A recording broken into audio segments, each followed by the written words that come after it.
Conversation. Wait a minute!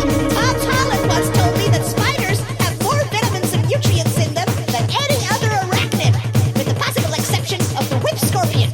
That means the best parts of his essence have been absorbed by every single employee of Lynx when they swallowed him in their sleep. And that must mean some part of him survives inside of them! Hello, and welcome to the Kongversation. I'm Hyle Russell. And I'm Banjo-Tooie!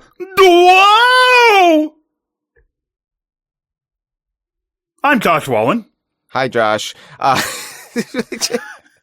Just, sit back and just let you get it out of your system. I've learned not to I don't have a bit this time, okay? That's the extent of what I'm doing. Okay, I've learned, though, not to, try to get you back on course. I'm just I've just got to let him play it out. Basically, I'll just give Josh control of my show. Sometimes I come in with a plan. Sometimes I decide during the theme song that I'm going to do something. But in that case, it was, I've decided this during the theme song. Yeah, actually, that's a Diddy Kong Racing reference, though. He never says, "Oh, Banjo," in any of the Banjo-Kazooie games. Yeah, that's true. But I always had, I always had that first impression of Banjo. So oh, sure. I could always hear that in his voice. It is, I think, the most iconic line of English ever spoken by Banjo because he stopped speaking English shortly thereafter.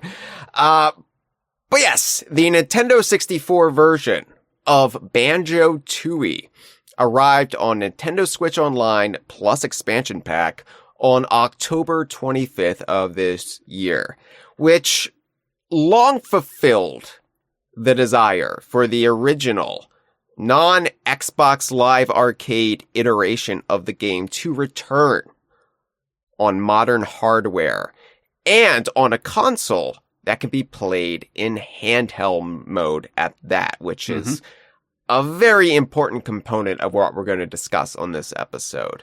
Because this has allowed many people within the Rare fandom to rediscover Banjo-Tooie, or in some cases, even play it, even have access to it legally for the very first time. And Banjo-Tooie, of course, is a game that looms so large over all of the various subdivisions, or most of the subdivisions of our fandom.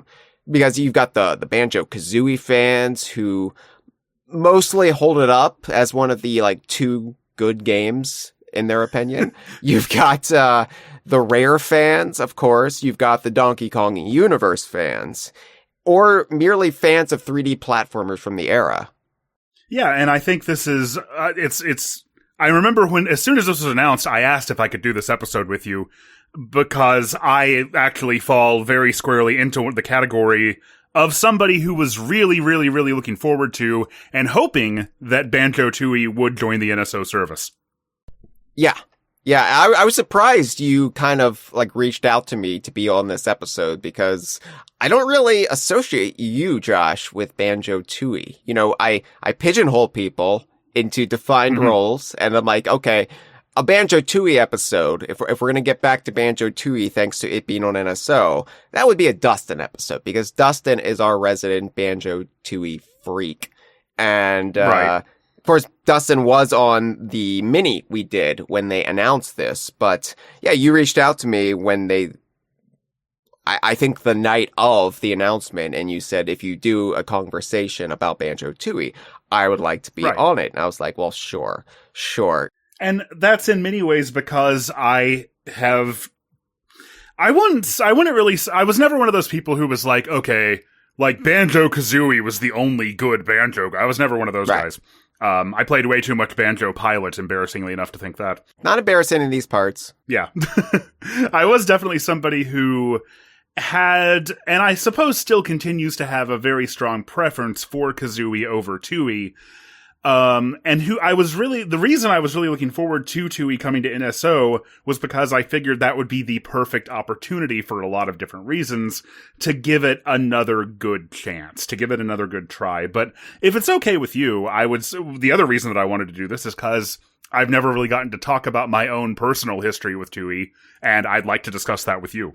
Well, we will get into that, Josh. We'll get into all of that Sweet. because the thing about Banjo-Tooie, which we've alluded to, it's always been, despite being this pillar of all of the numerous fandoms, except maybe just like Donkey Kong exclusionary DKU fandom, it's always been a weirdly divisive game. And not divisive in the same way that a nuts and bolts is divisive, or even a ukulele is divisive, but divisive for like really unique reasons.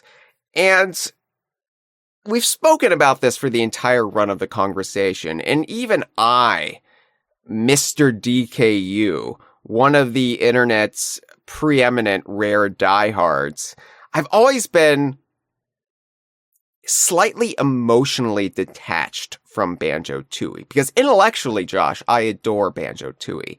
I admire Banjo-Tooie. And I think that Banjo-Tooie is one of the bedrocks of the DKU, but as the years have gone on, I found myself getting further removed from the initial adoration I once felt in November of 2000. And I have theories as to why that is. And those theories also stated that I would potentially reconnect with the game if it ever came out on NSO. So, have I? Have you, Josh, found your way finally with Banjo-Tooie? We'll break it all down on this episode of the Kongversation. Because vote now. Wait. I have come to a realization, Josh, that one of the reasons Banjo-Tooie is so divisive, it is a game that only rare sickos can truly appreciate. Interesting. I'll get into what that means in just a little bit. Before we do that, Josh, it's of course the holiday season. Everyone's tired. Everyone's weary. Everyone is just trying to get through to some rest and respite. And if you do want to kick up your feet and turn off your brain for a little bit, I have brought back DK Vine Done Slow on our Twitch channel, twitch.tv/DK Vine. I am currently playing Donkey Kong Land, actually the entire trilogy, but I'm still on the first game. I streamed the first half of it last week. I will be concluding it this coming Wednesday. And of course, the VODs will be up on our Twitch channel and it'll be going up on YouTube as well. So be sure to subscribe. Twitch.tv/DK Vine. In addition to DK Vine Done Slow, of course, we have our weekly Sea of Thieves streams on Sundays and the Idaho crew, which is Dustin, Cameron, Adam, Andrew, sometimes Tate. They're all there in the Idaho crew. They stream Tuesdays at 8 p.m. Eastern. Twitch.tv/DK Vine. Yeah, it's been a really, really good couple of months for DKU releases on NSO. I have, in just the past couple of weeks, I've beaten Donkey Kong Land for the second time, and both 2 and 3 for the first time, actually. Yeah, the Donkey Kong Land trilogy, Banjo-Tooie. We're hoping for, of course, Diddy Kong Racing, Donkey Kong 64, even Conker's Bad Fur Day is on the table, which is weird to even consider. It would be, yeah. Yeah. So, yeah, is it a good time for old Donkey Kong games to come back in fashion, old Rare games to come back in fashion, and refreshings of older games as well, as Donkey Kong Country Returns HD is coming out in January, which will be, I'm sure, covering all of that on our Twitch channel real soon. Be sure to back DK Vine on Patreon if you enjoy our content, if you enjoy independent Donkey Kong journalism. In this day and age when billionaires are buying up the news media dictating what can and cannot be covered, it is more vital than ever that your Donkey Kong news is unfiltered through the power of the people. And you get that with DK Vine. I will never sell out to the man. I will always be close to the action, the heat of the streets, baby. And I can't do that, though, without the generous patronage of our supporters. I'll never lock DK Vine behind a paywall. But if you like what we do, think about backing us on Patreon. Thank you. Josh, the Geek Critique, what's cooking in your kitchen these days?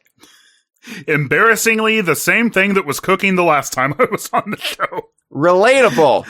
Very relatable. Yeah.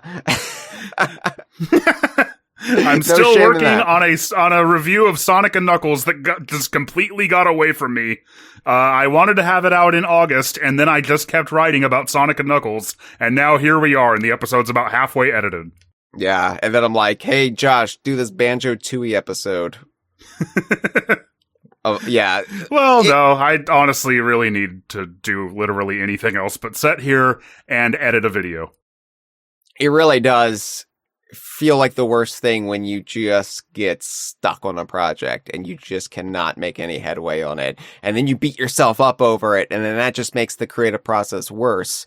And when you just can't vibe with what you're doing, it's the worst feeling in any creative endeavor. So you have my sympathies, but it's going to feel so sweet once you get it out. Yeah, I keep thinking that some of the ways that I've approached this episode are things that are probably going to really resonate with you specifically, actually.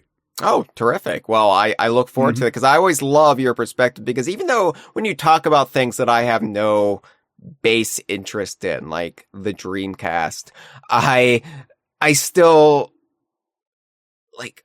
understand your perspective because I understand fandom and what it means to be passionate about something, and I live vicariously through the way you present them. I've always said that's the biggest appeal of your videos to me, is you understand fandom, you understand how to convey your enthusiasm about those things that transcend even a personal interest in them. So I look forward to it, whatever it may be. Yeah, that's a lot of what this is going to be about. Yeah. Well, speaking of fandom and personal fandom and transcending our likes and interests, and whether this game ever was able to do that or not, we're going to talk about Banjo-Tooie, a game for rare sickos, Josh. Appropriately for Sonic and Knuckles, a game that we once wondered if maybe it would be a lock-on cartridge. Lock-on cartridge, yeah. That was my prevailing theory for 2 years. I was convinced it had to be a lock-on cartridge, because I remember those commercials for Sonic and Knuckles and just being bewildered that could be a thing. And I'm just like, why doesn't Nintendo do that? And then Rare says, hey, the sequel to Banjo-Kazooie, you're going to be able to go back into Banjo-Kazooie via the sequel. And I was like, well, there's no way to do that on a console unless you have a lock-on cartridge. I wasn't even thinking like Nintendo would never do that, because Nintendo would never invest the capital in their own lock-on cartridge technology for the N64, a system that was on its way out by the time Banjo-Tooie came out. So, but when you're a kid, the air smells sweeter, Josh. The sun shines brighter. You have unbridled optimism for the way the world works. It's not besmirched. It's not disfigured by the ugly realities of capitalism. So, well, you also just don't really have, like, when Sonic and Knuckles came out, that was like, I'd only even been playing video games at all for a couple of months. So like for the next couple of years after that, I was always thinking and almost sort of expecting and kind of bewildered that we weren't getting more lock-on cartridges. Like even a couple years later when Donkey Kong Country 3 came out, I remember thinking like, oh, it'd be so cool if you could if it was a lock-on cartridge and then you could lock it on with DKC 1 and 2 and play as Diddy or DK in that game. Yeah, it would break the game though. It's not designed for that. I was probably also just really wishing I didn't have to play as Kiddy Kong. Let's be real. Yeah, I was gonna say. I was gonna say that was your underlying modus operandi there, Josh. But as I said, Banjo-Tooie came out towards the end of the N64's life cycle in November of 2000, so less than a year before the GameCube. And it was also shortly after the beginning of DK Vine's second year of existence. We just passed our 1 year anniversary, Josh. What a celebration that was. One whole year on the internet. A fan site lasting an entire year? How did you maintain interest for that long? I think we made a bigger deal out of our 1 year anniversary than we did this year for our 25th anniversary. If I'm on, like we had our little fan game that we put out there. Oh yeah. Yeah. Heroes of Kazam. I remember though that, of course, DK Vine was founded because of the hype for Donkey Kong 64. But we always knew once Donkey Kong 64 hype was over, the shift would come almost immediately towards Banjo-Tooie. And that was what the hype cycle of the year 2000 was built upon. The fear of Y2K was in the past. The world was still standing. As far as we knew, the good vibes of the 1990s would continue well into the future. It was the dawn of a new millennium. And Banjo-Tooie was going to herald a revolution in the way we played video games. I mean, you were going to be able to go back into Banjo-Kazooie. What the hell? That's alchemy. That's magic. That's wizard shit, Josh. That was going to just completely change the game, upend the paradigm. It was going to show everyone that not only was Nintendo the true revolutionary innovators of video games, not Sony. I know the PlayStation 2 was coming out and everybody was excited about the PlayStation 2, but look, they're going to come back to the N64 once they see what Banjo-Tooie is capable of. Yeah, sure they are. But not only that, but the Nintendo fandom would be just blown away. And they would say, you know, we've been wasting our time with Pokemon, with Majora's Mask. We are now devoted disciples of the Church of Jiggy Wiggy. We bow at Rare's feet. That's the way it was supposed to go. I believe Majora's Mask came out the same day as the PlayStation 2, but it and Banjo-Tooie I think of as being sort of a pair, like a paired response to the PS2. It was Nintendo's attempt to counter the PS2 hype cycle and release. Yeah, Majora's Mask came out in the West. I think it came out in the spring in Japan, but it came out in the West in October of 2000, and Banjo-Tooie followed a month later. And it is worth pointing out that Banjo-Tooie, for all intents and purposes, was Nintendo's big holiday release. I know you could parse that by saying, well, Majora's Mask was there too, and it certainly was. But it was the November release, the Thanksgiving week, Black Friday release for that year. And indeed, Banjo-Kazooie was supposed to be that in 1997, so Banjo-Tooie was actually making good on the Banjo-Kazooie franchise, getting one in there before the end of the N64's life. And of the N64 years, by the way, the only time Rare didn't have a big DKU game to anchor the holiday season was 1996 and 1998. 1996, they did have Killer Instinct Gold, which came out in November. But Killer Instinct Gold, say what you will about it, it was obviously not of the same kind of hype generating caliber that their other games were. And of course it was I think it was probably a bigger deal for the over 18 crowd at the time, but the problem there was that they were all buying PlayStations. Yeah, I think Killer Instinct Gold would have been a bigger deal even a year before, but Yeah. 1996, it was overshadowed by Super Mario 64 as like the killer app for the N64, because the N64 came out, just like 2 months earlier in the West. And then for DKU fans, Donkey Kong Country 3. So we were still playing our Super Nintendo. So who cares about the N64 at this point in time?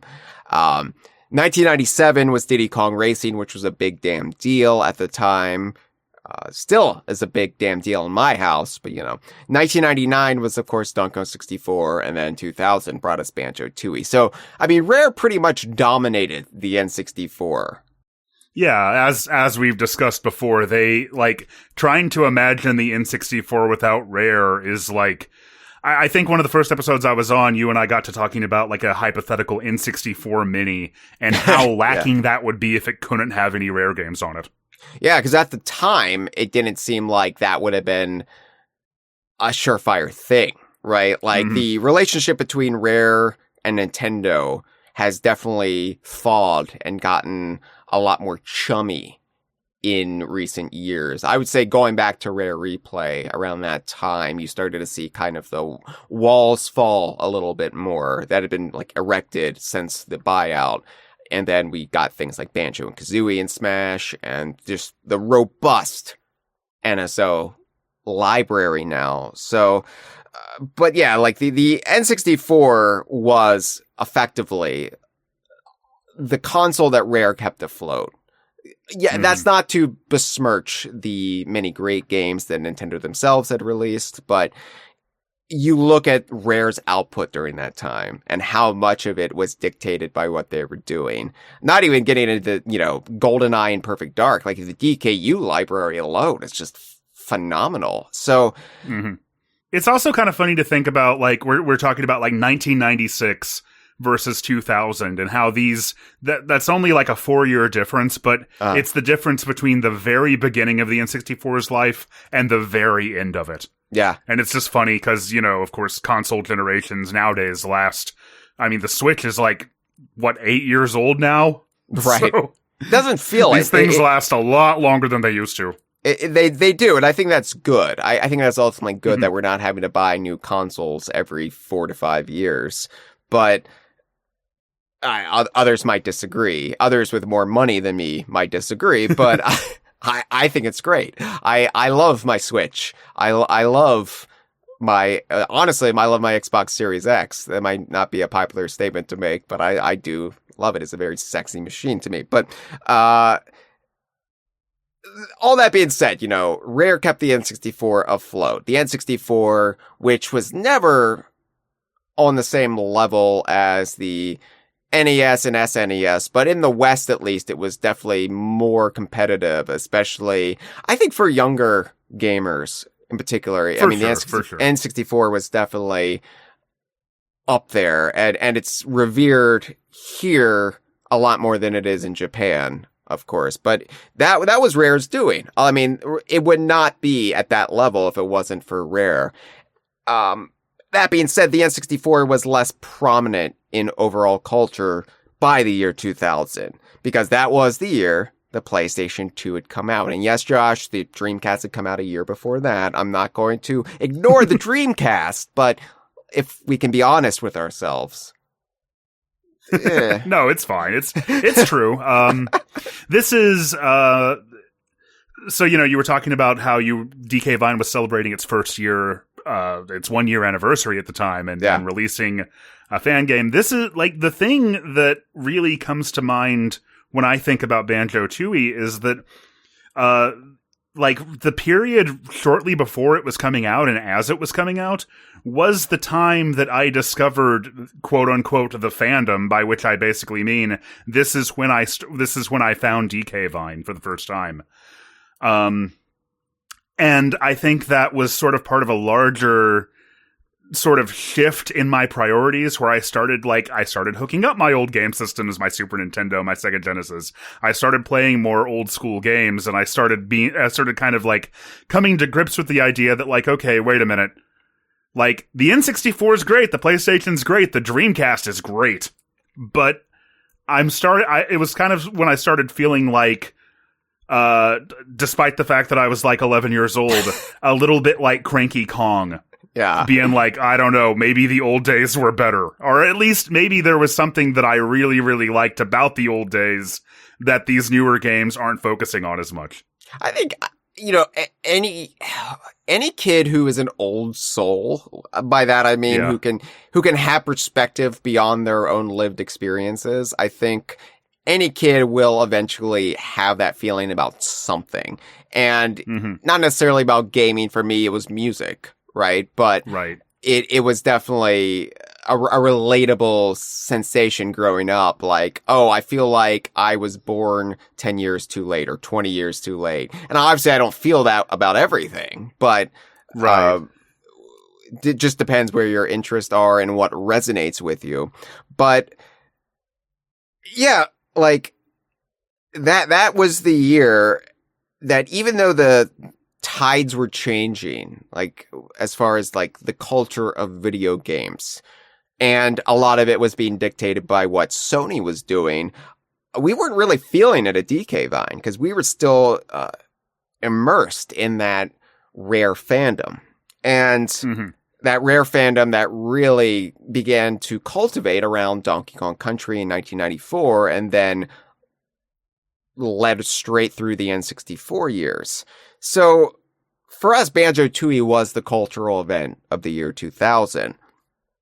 But, it had to compete with the PlayStation 2, the Dreamcast, for all the Dreamcast people out there. Majora's Mask had come out a month before that in the West, and if you were, like, already the divisions were being sown in, like, Nintendo fandom, where people were more identifying with what Nintendo EAD was doing versus what Rare was doing, and you're like, oh, well, the Miyamoto method of designing games is far superior to what Rare is doing. You're already having those kind of arguments and think pieces crop up even before the buyout. Oh, yeah. The early 2000s were like the peak of Shigeru Miyamoto personally getting both all of the credit and all of the blame for every decision that anybody at Nintendo or like around Nintendo did. Yeah. When you're an auteur and everybody knows who you are and you have identifiable quirks and stylistic methods in your creative process, it becomes very easy to turn that person into a straw man, either for ill or for good. You either become a god or you become the devil. And Miyamoto was definitely that. When the Wind Waker art style was revealed, I found this article, like, doing, like, historical research about it, where some Nintendo fan site was like, what's Miyamoto thinking? Has he lost his golden touch? And then, of course, it came out years later. He had nothing to do with that whatsoever. Yeah.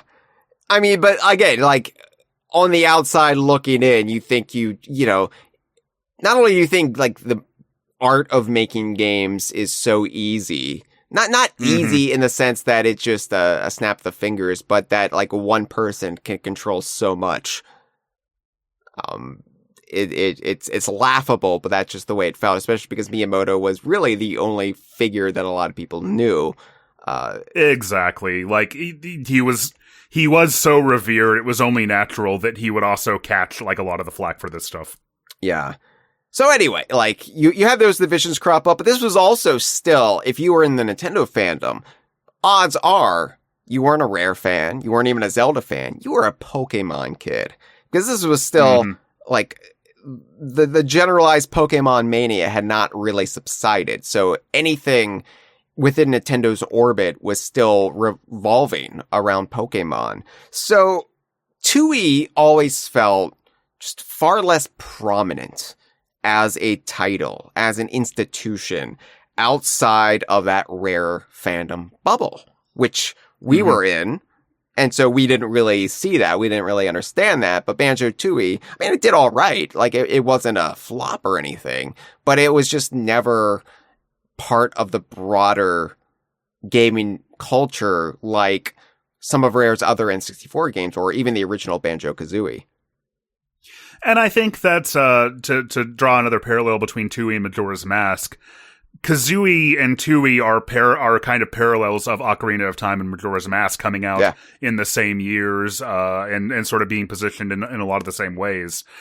I think that, 1998 was pretty much the peak of the N64 years. It was Nintendo's sole focus, and importantly to what you were saying, it was also mostly before Pokemon. It was the year that Pokemon launched in the West. Yeah. So, yeah, in 1998, like, Banjo-Kazooie was very much a tentpole release, and it was, revered even by the end of the year as, like, one of the best games on the system, whereas by the time Tooie came out, the N64 was clearly on its way out. A lot of people were focusing on, the next generation systems and the next generation games that those provided, and also Nintendo very quickly kind of moved on from it because, just a couple months later, they had to start promoting the Game Boy Advance, had to start pushing the GameCube. I mean, actually, the GameCube properly debuted at Space World 2000 right around the same time as Tooie. So, yeah, there was just a lot more for it to get lost in. Yeah. There's that famous GameCube demo of all the Banjo-Tooie characters running through that canyon. And, it's still held up today as like Banjo 3 trailer, which it never was. It was just one of those tech demos that get kind of lauded and get held up as something that it's not actually anything. But yeah, it is funny. And you say like Nintendo moved on from it quickly, and then like not even 2 years later, they would do that hard pivot away from it because Rare was bought by Microsoft. And then, Banjo-Kazooie was a Nintendo IP for a little over 4 years. I mean, longer when, counting the time before it released, but it all of a sudden wasn't. And Nintendo would make no reference to it for years and years, which was a sobering smack across the face for this Nintendo kid who fell in love with Rare along the way and became a Rare fanatic. And then all of a sudden pulling up stakes and you're telling me Rare is no longer part of Nintendo, no longer partnered with them. And oh yeah, like we're just going to ignore that history completely. And, we're going to do weird shit with Donkey Kong now. And I really felt like I think that was even more of a bitter pill to swallow for me because I got a Super Nintendo in December 1994, and the games that I always loved most that came out of Nintendo actually did come out of Rare. So I had never even known a Nintendo that wasn't in large part defined by Rare's output. Right. Yeah. And for me, like my most zealous Nintendo fandom was because of Rare. Like it really felt like I no longer had a home at Nintendo. And that of course led to the whole disorienting buyout era, which in retrospect had a lot of great games. And it doesn't seem as miserable with 20 years removed from, the epicenter of it, but living it, experiencing it, it was rough. And so I think this is a good time to bring up a hypothetical that kind of kept jumping around in my mind as I was playing Banjo-Tooie. And we need to be careful here because I feel like this could very easily become a whole episode unto itself. So let's try not to make that happen. But with the benefit of hindsight, okay, let's lay this out. We've heard that that some of the reason that Nintendo was okay with letting Rare go was because they missed the deadline of the GameCube launch, and Nintendo really desperately needed a killer app other than Melee to be in that launch window. And just a general lack of output. So I know that this never could have happened in reality, but just looking back with hindsight, do you think Rare would have been better suited to retool Banjo-Tooie and have that as a launch game for the GameCube rather than doing that with Dinosaur Planet and turning it into Star Fox Adventures. Well, like retooling the game, I think. I guess my thought process here was also, instead of getting overshadowed by the PS2 launch, it would be like a killer app platformer for the brand new system, the GameCube. Yeah, I have never really considered that, because for me, Banjo-Tooie was always an N64 game, right? Because it is just so ingrained in the culture of the game that it was announced at the end of Banjo-Kazooie. And, you talk about Ocarina of Time and Majora's Mask. It really does just feel like one leads to the other, and you can't have the other without it also just being on the same system, on the same engine. It's a valid argument to make. Now, I don't know how true it is that was one of the things that's kind of soured the relationship between Nintendo and Rare. Obviously, there's a lot of stuff that's been said over the years concerning that isn't actually true. And honestly, I think if anything, it was just the change in management at Nintendo on both sides of the Pacific that really kind of led to the change in the relationship with Rare. But yeah, I think that had Tooie been punted to the GameCube as kind of a launch title, it depends when they would change gears, because so much of the game is designed for the N64 and really pushes what the N64 can do. Well, that was kind of another reason that I was thinking about it, because, yeah, it pushes what the N64 can do, but it pushes it a little much, doesn't it? Yeah, the frame rate, I like so many of the criticisms of Tooie I never really felt when I was actually playing it when it came out, but I'm never somebody who really gets hung up on things like frame rate, and,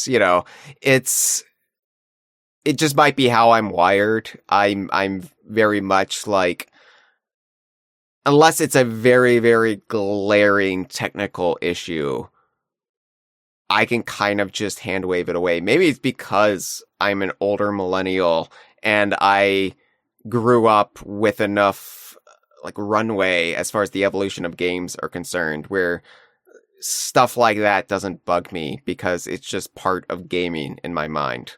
And same reason why I can just jump right into Donkey Kong Land and all of its wonkiness and really not miss a beat, because, well, that's just a handheld game from 1995. That's just the way things were. So, yeah, I don't know, Josh. I don't know. Like you said, that could be another episode entirely, that debate. Exactly. Well, I think as far as 2E's frame rate goes, it's funny, the first time I ever even encountered anybody talking about the performance being bad was a feature on DK Vine. I don't know, for whatever reason I wasn't reading any other reviews, but yeah, it was a feature responding to the criticism about the frame rate being bad. And like you, at the time I didn't see it at all. I think having a comparison, I think as I've gotten older, like game performance and at least being able to hit a good frame rate has become more of a sticking point for me. And once the Banjo-Tooie Xbox Live Arcade version came out, then I would try to go back to the N64 version, and then I could see it. It's like the hallucination broke, kind of. Yeah, and I can see that for sure. Yeah, I think we're very reactive to anything IGN said back in the day, because for us, IGN was as far as the internet gaming culture goes, whatever IGN said stuck during that era. And so if IGN had a criticism towards something that we loved, then it felt like an attack from all fronts. So we had to kind of just batten down the hatches and we got to defend Banjo-Tooie. We have to defend Donkey Kong 64. How dare they?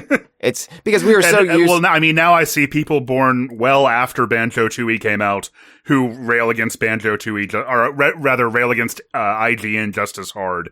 And it's like everybody does it. Everybody goes through this. Everybody goes through that. It was hard for us because we were so used to whatever Rare did getting lauded, getting just celebrated. Right. And, they had that just hot streak from Donkey Kong Country through, like, I want to say the hot streak lasted into 1999. And of course had, highs and lows after that, but everything they did was just celebrated, or everything of a certain prominence was celebrated, I should say. So once that kind of critical hot streak ended, we'll say with Donkey Kong 64, roughly, then it did feel like, well, how dare you? No, this is Rare. Everything they do is perfection. We weren't prepared for the shift in critical consensus. So, I think we were also just, even then, like 1999, 2000 seems like a really, you could sort of see the tipping point coming by that point, where like standards were raising, standards were changing quite radically, and the idea of like the platform action game being like the end all be all of, even in 3D being what was going to drive the industry forward was kind of starting to fall by the wayside. That said, Donkey Kong 64 was like, it wasn't like a critical smash success, but it was very well regarded in its time, I'd say. It got a lot of 8s. It just wasn't quite the, oh, this is a stone cold masterpiece. It wasn't regarded that way. Sure. I believe Donkey Kong 64 and 1999 was the last year on record that the best-selling game of the year was a platformer. I mean, that makes sense. I mean, yeah, when you look at the PlayStation 2 then came out in 2000, as you said, the standards changed, but, that's also a very, like, childlike mindset, right, to really care what others think. And yeah. It's funny to me now. Josh, I did not know the Game Awards were this week. I obviously knew they were coming because I see the chatter. I see on social media, people talking about Game Award nominations and, oh, I'm flying out to the Game Awards. Look at me. But I didn't know. We were talking yesterday, before we started to record, because we were recording this the day after the Game Awards. And you were like, well, hopefully they won't announce anything during the Game Awards and that we'll have to like pivot to discuss. Right. And I'll be like, oh, is the Game Awards tonight? I don't know, because here's the thing. I don't care. I really just don't care. That's no slight towards anyone who has their games nominated. I don't care what others think anymore. I would like the games I like to be loved and celebrated, and of course have enough financial success so they can get sequels, and so that the people who make them can be compensated and have, career job security. But at the end of the day, I just don't care what things like IGN say anymore, because I'm confident in my own fandom. I'm confident in my own bubble that, it's if the product, if the game meets my expectations, that's all I really care about. So, well, I think it's also the case that the video game industry and like the way the culture surrounding video games is also just a lot. It caters to many, many, many more niches now than it used to. Sure. Like in 2000, there was this sort of, there could be more of this idea that like there's this monolithic gaming culture. There's these must play games that everyone's got to be into. And whereas now, like you said, sometimes like I sort of halfway pay attention to the Game Awards and I haven't played literally anything that's being talked about on them.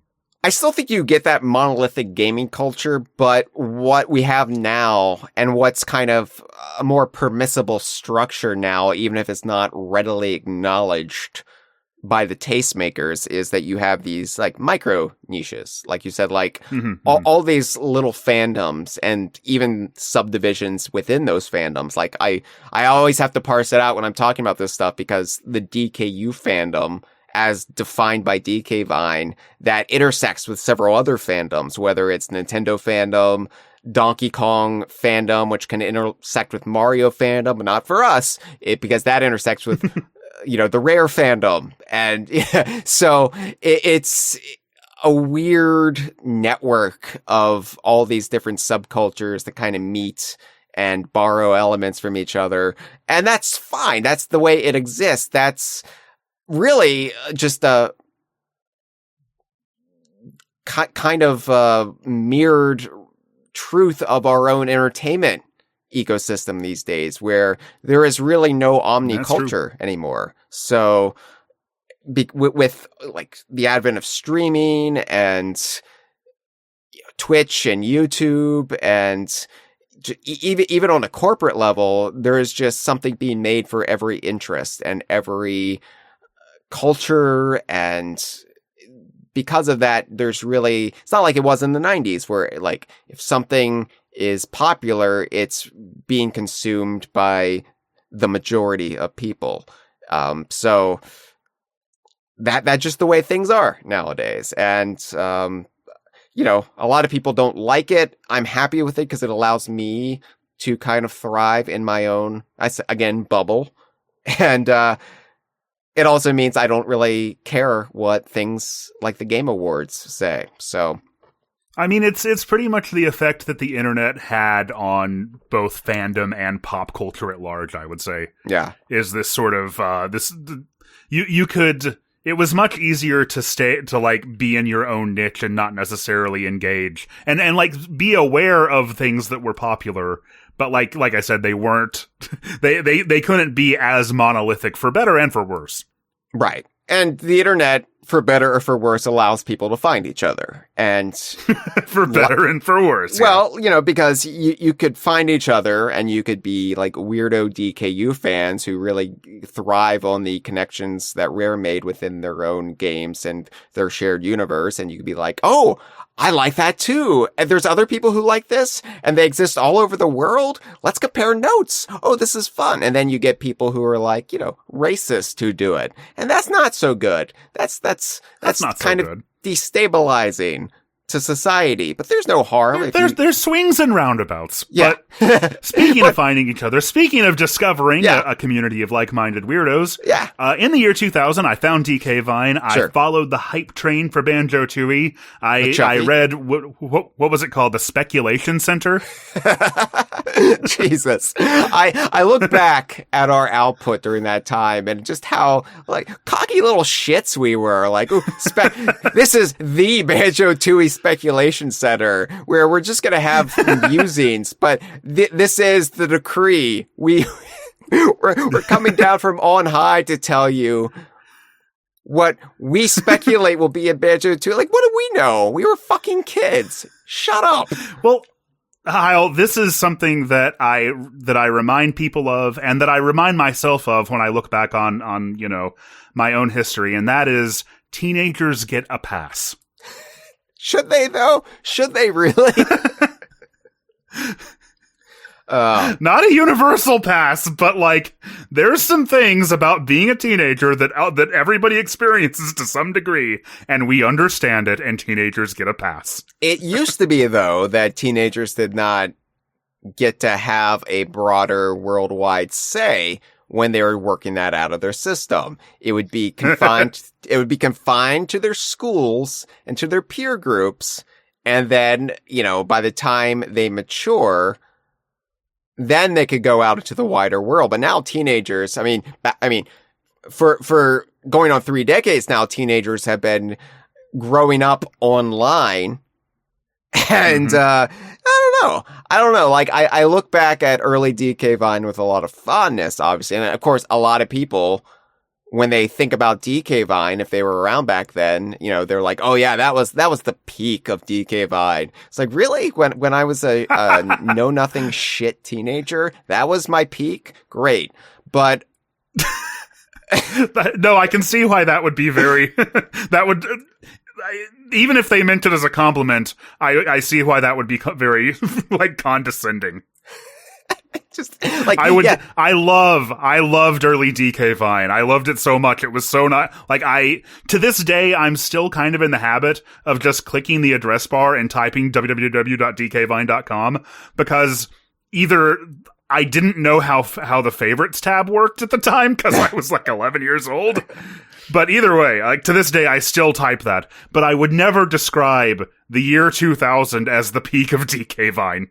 I would say it was the peak of the DKU as a concept, as this. Sure. Obviously, it's enduring.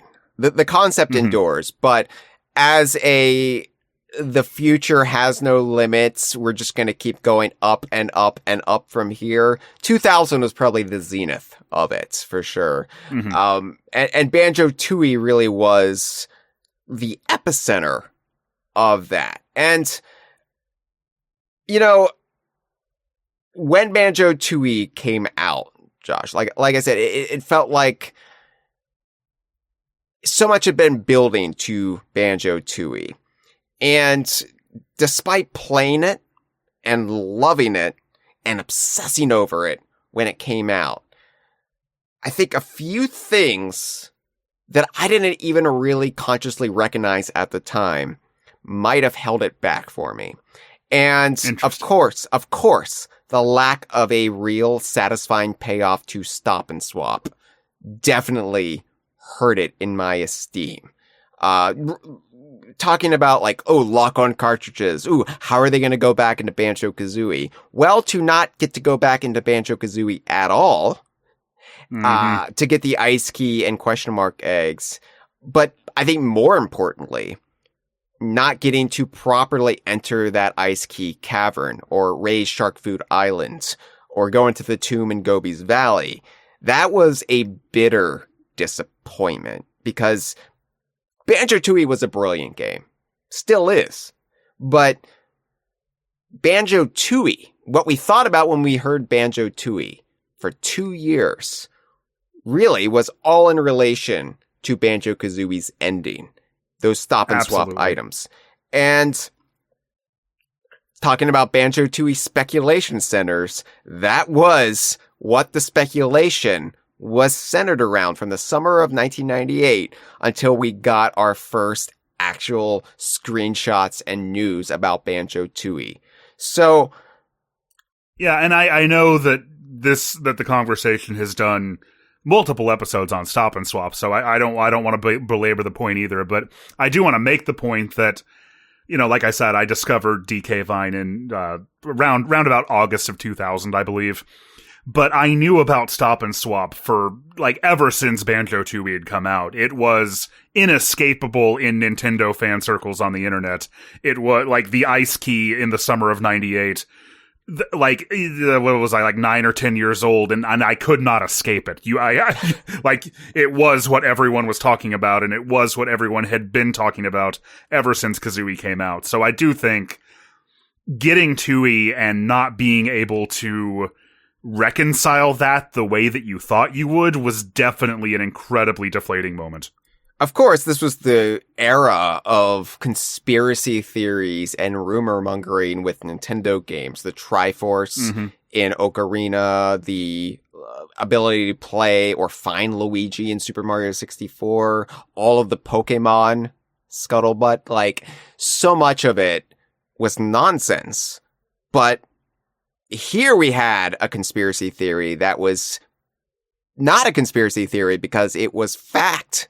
It was being pushed by the studio itself. It was in the very game itself saying, there's more, but how are you going to do it? How are you going to get there? And I think Rare was one of Rare's strengths in this era was that they were really good at having, like, they had their finger on the pulse of that because, like, the early 3D era, because things were advancing so fast and changing so fast and evolving so fast, you really did feel like the sky was the limit. Like, you know, I would go to the top of Spiral Mountain in Banjo-Kazooie and do, like, the first person view and try to see like over the barrier and like wonder what was over there.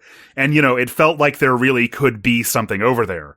So Sure. for like Tooie to come out and be like, yes, there is something over there. It's like, it felt very validating. Yeah. Yeah.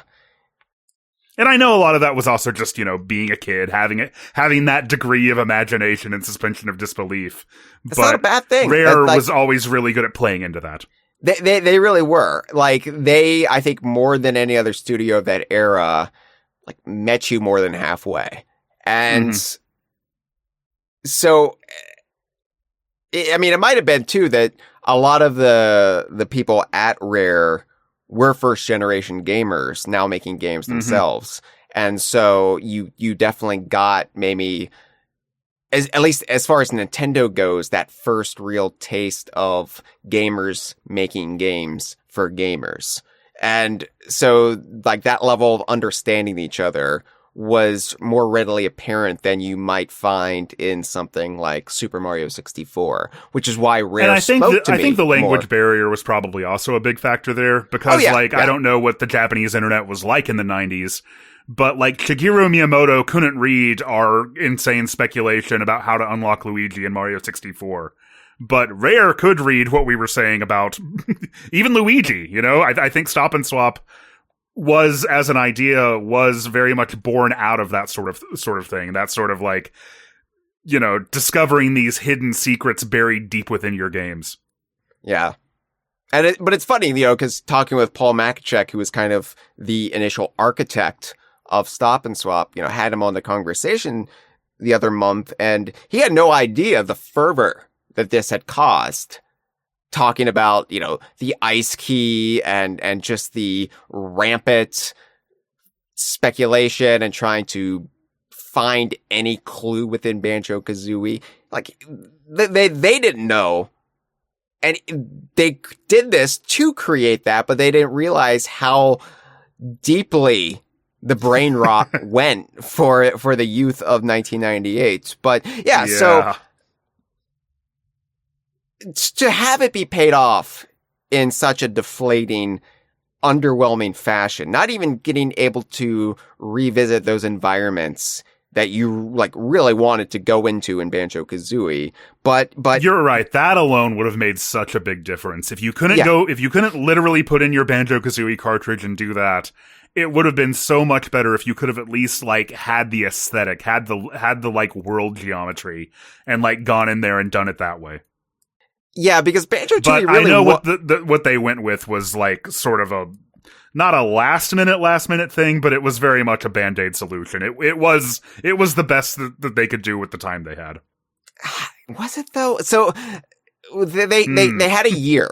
They had a year or so. Oh yeah, that's true, figure isn't out. it? Yeah, because it was October 1999 that Nintendo said, "Hey, what the fuck is this? No, you can't do this." So, and it was Donkey Kong 64 that kind of gave away the game to them. Nintendo, like, I'm amazed Banjo-Kazooie made it out with that ending intact without Nintendo being like, what? So how are you going to do this? What are you promising? Yeah. I'm glad it did, because, I mean, it led to some of the most cherished memories of my fandom, but yeah, like Banjo-Tooie did such a good job of setting a definite sense of place, and it really did feel like it was connected in some ways to that first game, like having Spiral Mountain back, only, you know, of course, in this like depressing, almost like apocalyptic state of existence, like an occupied Spiral Mountain with Grunty's forces and Bottle's charred corpse, and then you get to go up into the entrance to Grunty's lair, but just the entrance, because the rest of it has kind of caved in. You can't get into the deeper levels, and even though you knew intellectually that the rest of Grunty's lair probably wasn't in Banjo-Tooie, you really did believe that it was there, that if you could just find a way to get past those boulders, you could. There's not a person who played Tooie in existence who didn't try to get past those boulders, I'm sure.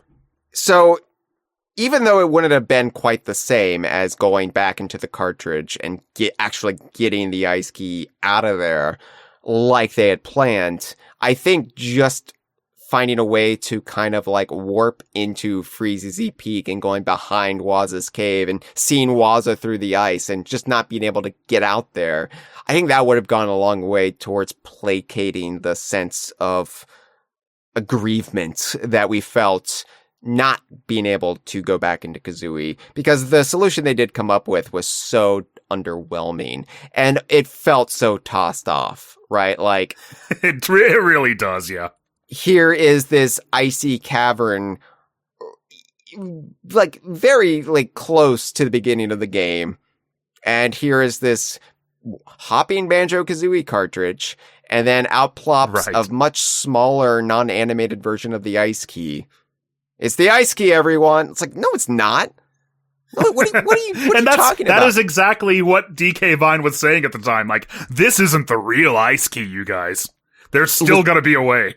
It was coping. It was basically not wanting to buy into the disappointment and thinking that there was a greater conspiracy at work. Stop and Swap, the speculation continued because Banjo-Tooie's solution to it was so underwhelming that we felt like it was just part of the game, that it was part of a grander mystery that would eventually actually take us back into Banjo-Kazooie. And we should have known because Rare had stopped feeding into it and they were kind of just like being very blunt in their assessment of it. And so that didn't stop us though, because we just thought that was part of the game. So it definitely didn't help though that I assume because they didn't want to, I guess further damage their relationship with Nintendo, they couldn't really be direct about it until many, many, many years later. And once we learned, I mean, let's be honest, if we had learned then what we know now, it would have soured our opinion of Nintendo even more and created those fan divides. Would have, yeah. How dare you redesign your console without consulting Rare first? Right, yeah. I mean, that's true. That is the DK Vine hot take of 2000 in this alternate timeline. So it's probably good we didn't learn the truth until much, much later when Paul Makachek just was like, yeah, here's the facts Nintendo sent us in October 1999. I bet Miyamoto personally did that just to sabotage Rare. I bet he figured out Stop and Swap, okay? And then he was like, let's redesign the N64 so this won't work. Fuck you, Rare. That's an exact quote. He dressed up in his little Grim Reaper costume that we photoshopped him in. He flew over to Twycross. And he like smashed their servers, their computers, and was like, ha ha ha. So, relative to my experience with Stop and Swap, though, and I don't know quite how much impact this carried, but I definitely think it carries some. So, for Christmas in 1990, like when Donkey Kong 64 came out, I rented it, and I actually really enjoyed it. But I didn't enjoy it enough to ask for it for Christmas that year, because Christmas 99 was, of course, for me, all about the Dreamcast. That was the sole focus. That was all I was worried about. When I found DK Vine about a year later, and I read all of this speculation about Banjo-Tooie, and I got caught up in the hype cycle, and I started learning more and more about it, for Christmas 2000, I did not ask for Banjo-Tooie, I asked for Donkey Kong 64.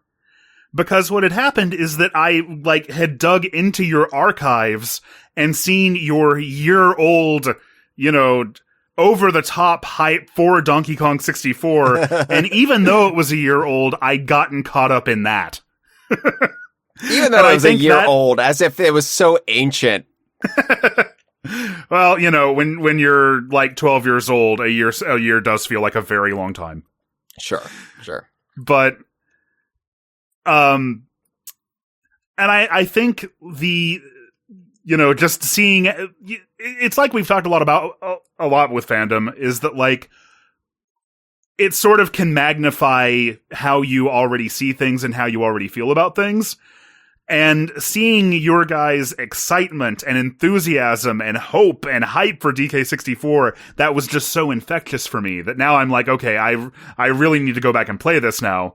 And I think that paired with the fact that, of course, Banjo-Tooie, it comes out and there is no lock-on cartridge. There is no way to go back to Banjo-Kazooie. All this, it is, quote-unquote, just a sequel to Banjo-Tooie. And that was,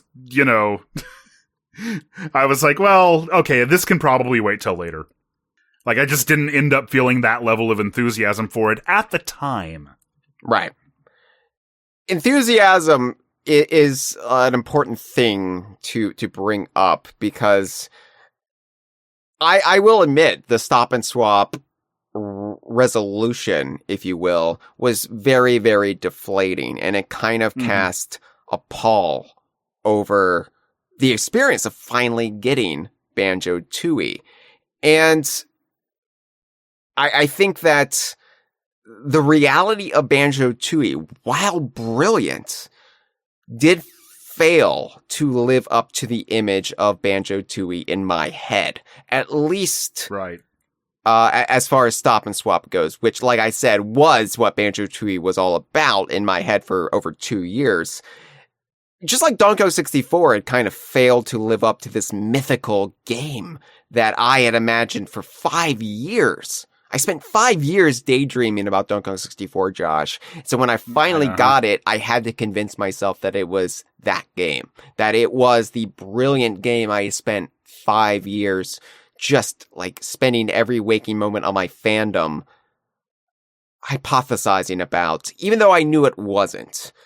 And meanwhile, here I am in like early 2001 as an impressionable kid going through exactly what you had gone through a year earlier, like playing DK64 and kind of convincing myself.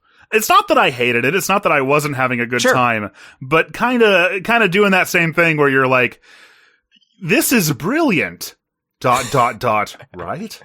Yeah, the quote you like to bring up, which is now lodged into my brain, although maybe not verbatim, but it's from the Hot News 64 VHS, where the guy, the faux anchor, is saying, so it's the same Donkey Kong action, but in 3D. Yeah, something like that. It's the same old DKC, only in 3D. They keep making that point. I do believe they specifically say DKC. Which, DKC, okay. Well, they keep making that point, and they keep like drilling that in, and the truth is, it's not. It's really not.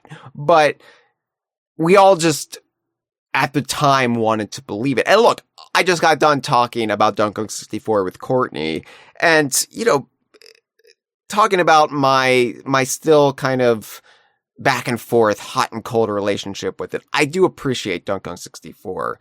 I don't hate Donkey Kong 64.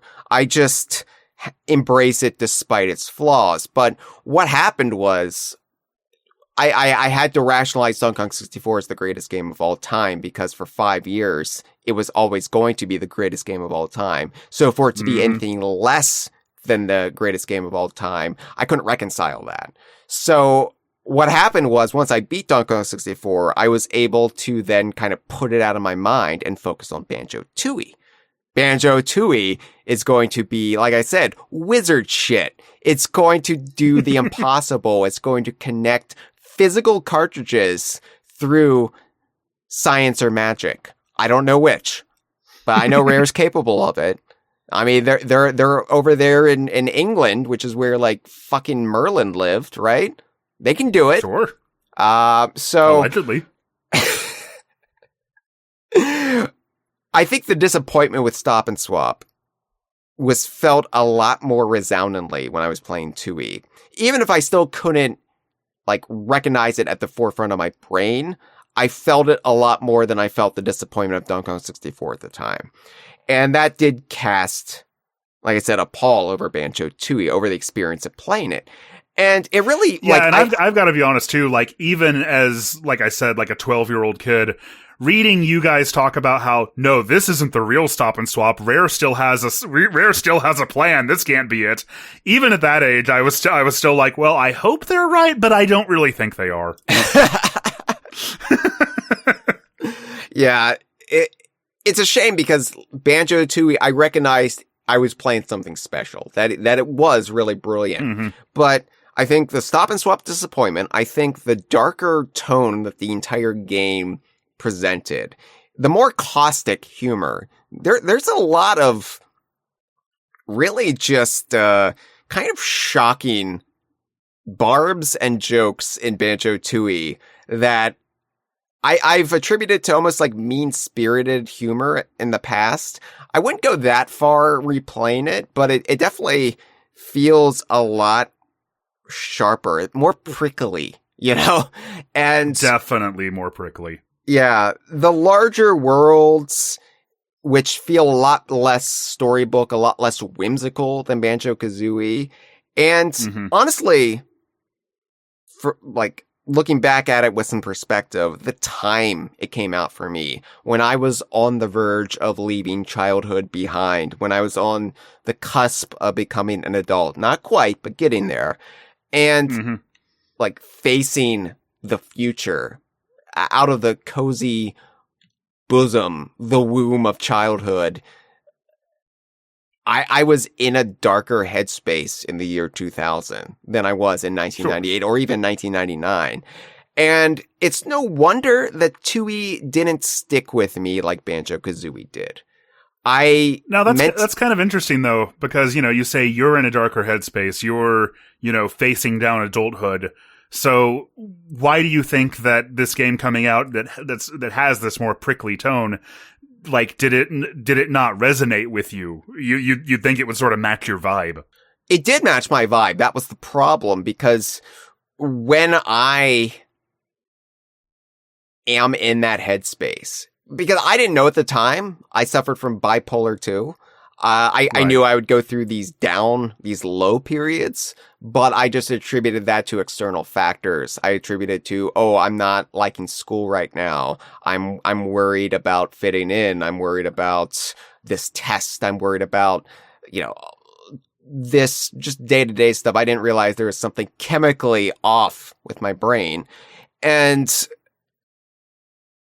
what I would do to counteract that was play things that would really give me that boost of dopamine, give me that like sunshine that my brain wasn't producing. It's why I'm a Beatles fan, Josh. It's why I gravitate to Paul McCartney out of the Beatles, because that music gives me that lift that I can't naturally produce in my brain. Banjo-Kazooie, Donkey Kong Country gave me that lift. Banjo-Tooie is if I'm going to ascribe Beatles personalities to the Banjo-Kazooie games, Banjo-Kazooie is Paul McCartney, Banjo-Tooie is John Lennon. And I see. I like a lot of John's music, Josh, but I can't listen to it at all times because I have to be in the right headspace for it. So, yeah, I think all of that disappointment, that darkness, that fear, it kept me from really emotionally connecting with Tooie at the time. And so the reason I ask, you say, you bring up the Beatles and talk about Banjo-Tooie being like John Lennon to you. I think it's funny because, we're 4.5 years separated in age, which is like nothing now, but was a lot at the time. Because I also kind of feel like when Banjo-Tooie came out, I was on the cusp of leaving childhood behind, except I was on the cusp of becoming a teenager. Right. I look back now and it's like, well, that was still basically being a kid. Oh, but yeah, you don't think about it that way at the time. When I say leaving childhood behind, I was a teenager then, but I look back now and I'm like, yeah, being a teenager was just another stage of childhood. Let's be honest. Yeah, but teenagers don't think about it that way. No, they don't. They don't. So when Banjo-Tooie came out for me, I think the reason I brought up DK64 earlier actually was because just a couple of months later, I got DK64, I played it, I was actually very much enjoying it. I got, what is it? I played it for about 24 hours, I believe is what's on my save file. And then I got Banjo-Tooie. And I never made significant progress in in DK64 ever again. I never went back to it because I think being at that age, being on the cusp of being 13 years old and becoming a teenager, and like this game that sort of took something that I had loved as way back when in 1998 and had that more prickly edge to it and had that more cynical edge to it. It really, really did resonate with me at that time. Like, and it felt kind of like, you at that age, you love feeling like you're getting away with things. Yes. So I remember just enthusiastically telling a friend at school that this new Banjo game had a joke where there's this machine and the buttons are labeled suck and blow. And we both just thought that was the most hilarious thing. Yeah, it's... So, in terms of musical artists that I was listening to at that time, if Tooie for you feels like John Lennon, Tooie for me feels like Fred Durst.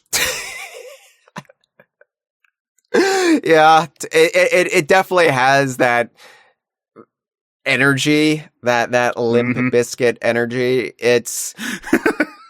Okay, it's a little bit more elegant than the Limp Bizkit in this era. A little bit, yeah.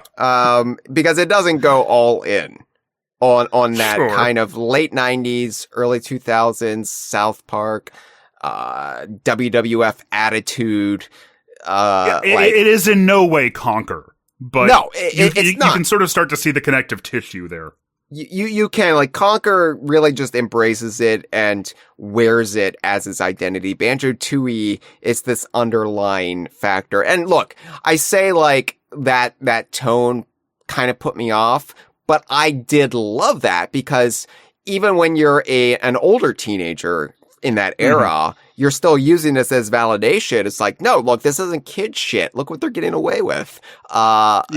Video games aren't just for kids, Mom. Yeah, so I really liked all of that stuff, but I didn't recognize why I was kind of keeping an arm's length from a lot of the game because of what my brain needed at the time. Of course. And which is interesting to think about because that's just a very uniquely me problem, right? Not everybody's going to have that experience or, if they don't suffer from the same mental health issues that I do, they're going to go into Banjo-Tooie with a completely different perspective. Not realizing that at the time, though, or even really recognizing it when we did things like our 20th anniversary Spotlight series on Banjo-Tooie. It was only recently playing on NSO that I kind of fully recognized why, like, emotionally, I was always a little bit distant from Banjo-Tooie in comparison to Banjo-Kazooie. And I think it's that 1-2 punch of the stop and swap disappointment. And also, I was going through depression during the last part of the year 2000. I just didn't have a term for it. I just didn't have a handle on the way my brain worked. And I think my relationship with Banjo-Tooie suffered as a result. And another factor, before we move on, I will say one other thing that has kept me from, and I still love Banjo-Tooie. Like, don't get me wrong, it's never been like a Donkey Kong 64 thing where I just, again, go hot or cold on it. I've always really liked Banjo-Tooie. And I've always really respected Banjo-Tooie, and I see the brilliance behind it. That has never wavered or faltered for me. But it did come out towards the end of the N64's life, towards the end of the year 2000, and towards the end of my childhood. And when I became an adult, which was very shortly thereafter, I stopped replaying games obsessively. When you're a kid, you just always go back. You have games you just always return to. You just always pop them in. I'm going to play this today. I'm going to sit in front of my TV and play this for a couple of hours because I am a kid. What else am I going to do? Exactly. When you become an adult, you don't have the luxury of time anymore. And unfortunately, I think Banjo-Tooie is the first major release that I loved, that I was so looking forward to, that I never revisited it, like, to the same extent that I would revisit Banjo-Kazooie. Like, I must have beat Banjo-Kazooie like 4 or 5 or 6 times between its release and Banjo-Tooie. Banjo-Tooie I didn't touch again until the XBLA version came out. And I think this is an area with Banjo-Tooie in particular where, again, our ages are going to make quite a big difference, because I went back and looked at my, original cartridge, my first save file for Banjo-Tooie, and it was definitely, for me, still very much in that era where not only was I still a kid, but I was still very much approaching games the way that a kid does. And what I mean by that is, when I was a kid, I wasn't really overly concerned with trying to make progress or actually beat anything. Like you said, I would put a game in, pick up the controller, and just mess around in a game and exist in the world. And that's 100% what I did with Tooie. Like, I never actually completed it. My save file has like 70 plus hours on it and like 49 jiggies, because most of what I did there was just, picking it up and messing around and living and existing within that world. Yeah. And I think had Tooie come out even 2 years, even 1 year later, honestly, like, I probably would have already by that point been more in that mindset of like, okay, I'm gonna beat this, I'm gonna play this right, I'm gonna get better at this. But Tooie just barely, I think, managed to get under that wire for me. Yeah. And realizing that I rarely returned to it in the 24 years since its release. It's also because Tooie has this reputation where it's this labyrinth of a game, that it is convoluted, complicated, Metroidvania of a 3D platformer. And so just deciding I'm going to play Banjo-Tooie, well, that just would feel like a daunting task. And like I said, I'm a busy adult. I mean, like, even in my job as a Donkey Kong journalist running DK Vine, I don't have the time to play games like you think you would. Like, what do? You run a video game website? You must play games all the time. I really don't, because it takes so much time to record podcasts, do videos. When I'm playing games, it's capturing video footage, generally speaking. Like, I have to turn games into events for DK Vine so I can play them at my leisure. So it's always been this thing where I just don't have the time to go back into Banjo-Tooie. Where with Banjo-Kazooie, even since becoming an adult, I've probably beaten it, several times over, because Banjo-Kazooie's always felt so digestible. Like, this is not going to be impossible to jump into a game like Banjo-Kazooie and like fully wring it dry. Where with Banjo-Tooie, and that is a very, very significant difference, I think, in how and what Kazooie and Tooie respectively are trying to be. Tooie is not Kazooie again, even though you might look at it and think that's what it's going to be. Yeah. And I think if you try to approach Banjo-Tooie the same way that you approach Banjo-Kazooie, the game is going to feel like, you used the word prickly about the tone earlier. It's going to feel prickly in terms of the way that it's pushing back on you. Sure. Because, I said earlier, I got Banjo-Tooie as a kid. I existed in that world. I did not try to beat it. When Banjo-Tooie came out on Xbox Live Arcade, well, first Kazooie came out on Xbox Live Arcade. And of course, I pre-ordered Nuts and Bolts, got the code early, replayed Kazooie, loved it more than I ever had. It hit me even stronger in 2008 than it had in 1998. And so then I was looking forward to Tooie. And I think in 2009, I approached Tooie with not just like a more adult, a grown-up gamer mindset of like, I'm going to go in here and try to beat this. I think I was also just much more discerning and much more, like, sure of what I thought video games were supposed to be, quote unquote, than I had been when I was a kid. And of course, I did that thing I said you shouldn't do. I tried to play Tooie like it was Kazooie, and I had a miserable time. Yeah. Everything I did in 2009 felt like a chore. Let's be honest, you were also just in a very bad state of mind because of the Great Recession. I mean, I went to Burger King and they weren't accepting applications. That's how bad it got. True story, man. Yeah. It was bad. No. Yeah. So, yeah, I agree. Like, Banjo-Tooie, the XBLA version came out, and yeah, I would try to pick it up, and I'd just be like, ugh. It's something was keeping me at arm's length still. And, you know, it's funny because, you know, even the XBLA version, right? It revived Stop and Swap. That was one of the selling points of that. Like, oh, we got Stop and Swap working. And sure, like, the bloom is off the rose a little bit there by that point. Like, it's not going to feel as special as it would have on the N64.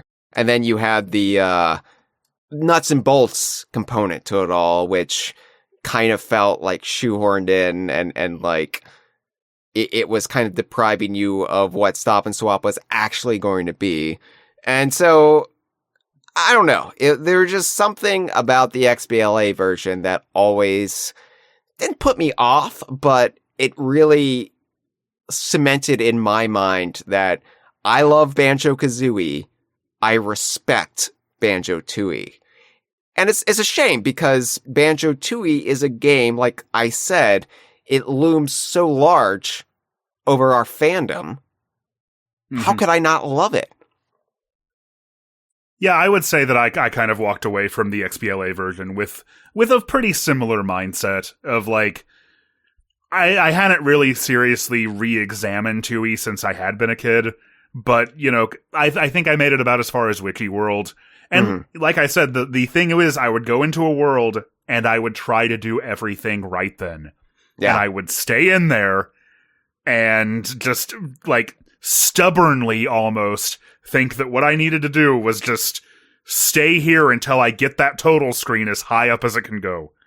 Which I don't think is necessarily a bad way to approach Tooie, but it can be a detriment for sure. Like, I am very much somebody who does try to do that with all my games. I mean, I'm the person, when playing Pokemon Red, I would level up my Squirtle in the grasses outside of Pallet Town for as long as humanly possible, or even beyond the limits of bearability, right? Like, oh, I've got a level 52 Blastoise, and I haven't even left the grasses outside of Pallet Town, and I would just keep going because you know, like, what's the first thing you can do in Pokemon? Well, you fight Rattatas and Pidgeys.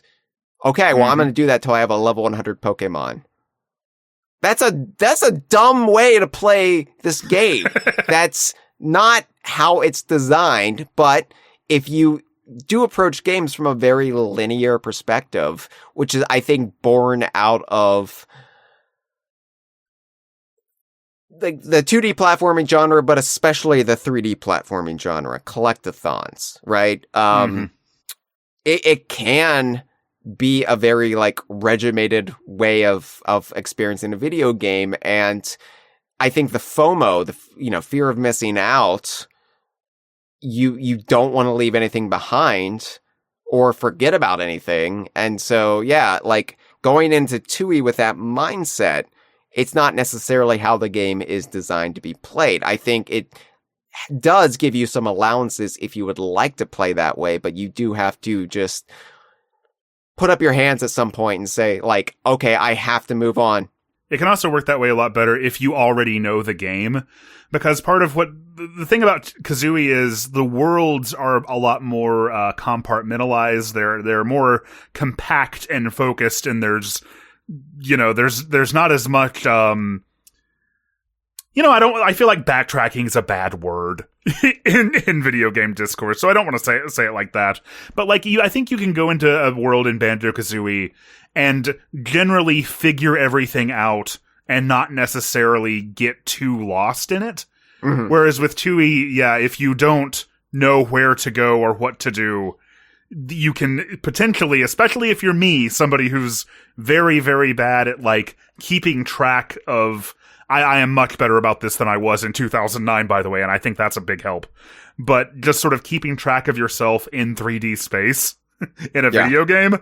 I just, as the worlds got bigger, I got more and more lost. And where when I was a kid, getting lost in the worlds was kind of the whole point and the whole appeal. As an adult, coming back to it and trying to complete them and trying to play this like a video game, quote unquote. Yeah, I just had a much worse time. And like to this day, I think that's one of the big strengths, if depending on your preference, of Kazooie, because like sometimes if I'm just like chilling out and I have a few minutes to kill, I'll like start up Banjo-Kazooie and try to collect everything in Mumbo's Mountain as fast as possible. Mm-hmm. And try to do it in under 10 minutes. And like, I have this whole like path set out for myself where it's like, okay, this is when I need to do the Mumbo transformation. This is when I need to get out of the level. Don't forget to hit the grunty switch, etc., etc. And then I always love going to the view total screen and being like, yeah, I did it in under 10 minutes. And like, that's kind of how I approach Banjo-Kazooie. And that works for Banjo-Kazooie. But like I said, unless you've played it to completion many times, that's not the sort of appeal that you're going to get out of Tooie. Sure. And I'm somebody who loves getting lost in a game world. Not necessarily lost, like I don't know where I am. I don't really like that, but losing myself in a game world. Because for me, it's escapism. It's about getting to visit a reality that I enjoy maybe more than my current reality, or at the very least accentuates the aspects of reality that I love, like nature, right? Like I love being in nature. I love being in the forest. So for me, like the DKU has always been appealing because it's been a heightened version of that. That's not necessarily apart from our own reality, just slightly askew. So, like, I love, in theory, a space like Banjo-Tooie, but I think, like what you said, it does play so different from Banjo-Kazooie. And then also, I think Glitter Gulch Mine, being the second world, it is, unless you familiarize yourself, unless you make good use of those warp pads, unless you like figure out the landmarks, like, oh, Humba is near the entrance, Mumbo's near the back. Glitter Gulch Mine can be a breaking point in the game for you because you just find yourself running around back and forth, not really sure what to do. And it was. And so much of it, I also think so much of it just looks so samey. Yeah. There's not necessarily like the sort of visual differentiation. Really, I mean, a lot of Tooie's worlds to some degree have sort of issues with this, apart from Witchy World anyway, where it's like there's this sort of central section that's very large, and then it branches off into these also very large like subsections, and it can be kind of difficult to keep track of where you are. And I'm not surprised at all that like my younger self really, really got hung up on that sort of thing. Yeah. Because like before I got into Metroid games, especially, I was even more hopeless at that then than I am now.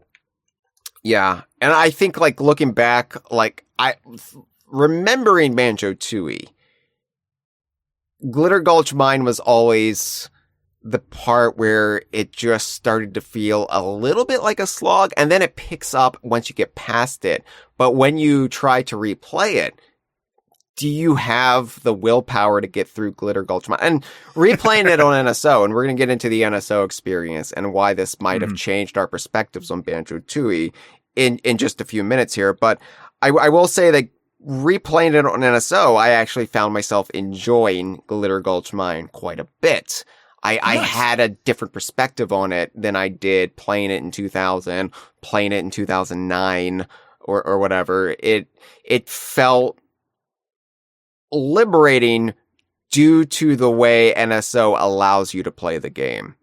So, yeah, like, I think that so much of Banjo-Tooie is brilliant, but there's so many jumping off points where you just, you feel like, oh, I'm getting lost. Oh, this is a slog. This is turning out to be more of an investment that I had budgeted my time for. Maybe not today. And then you just don't pick it up again. Yeah, and I also think it's one of those games where if you put it down for too long, you're really going to have trouble, like, finding your place again. Yes. It, like I said, the structure of Banjo-Kazooie really allows for jumping in and out, those like bite-sized gaming segments where, yeah, you can play for longer, you can just kind of screw around in the game and have a good time, and then you can put it down and not think about it for a week or so, and then jump right back in with. But Banjo-Tooie, if you have a break in the gameplay, then the thought of picking it back up, you're like, I don't know where I left off. I don't know what I was doing, which jiggies I have to go back and get. Ugh. So yeah, let's get into the NSO version specifically here, because so Banjo-Kazooie came out on NSO in January 2022, and this is maybe a bit of a side tangent. The distance on the N64 between Kazooie and Tooie was, I believe, 29 months. June 98, November 2000. Yes. The difference between the chronological distance between Kazooie and Tooie on NSO was 33 months. It took Tooie longer to join Kazooie on NSO than it did for it to actually be developed and released in real time. Yep. Yeah, that sounds about right, though, for the modern era, right? Like, everything takes longer now. Banjo, if Kazooie and Tooie were being developed nowadays, then Kazooie would have come out, and then like 15 years later, we would have gotten a teaser trailer for Tooie. It's been over 10 years since the last new standalone Donkey Kong game, Josh. So. Yeah, but I mean, that's not even unusual. I'm not worried. Yeah. No, I'm just saying, though, like, everything is just stretched out nowadays. So. But anyway, when Kazooie came out on NSO, again, as I had many times on Xbox Live Arcade, I would say that Kazooie has been like a game that I'd replay, like, at least ever since it came out on XBLA originally. I would always go back and do a full replay of it every 2 or 3 years at the very least, sometimes a little more often. And when it came out on NSO, I got my N64 NSO controller, and I replayed the entire game, and I absolutely loved it. And of course, I always had. That was in no way like a surprise or a revelation. But I really started thinking about right then, and I really started hoping that Tooie would join it. And it's for a couple of reasons that I think, like you were talking earlier, some of the reasons that were very specific to you and some of the ways that it hit you. Tooie, I wanted Tooie to be on NSO for reasons that I think are very specific to me. Uh-huh. And chief among them is the factor, I guess I can just call it the Super Banjo factor. Okay.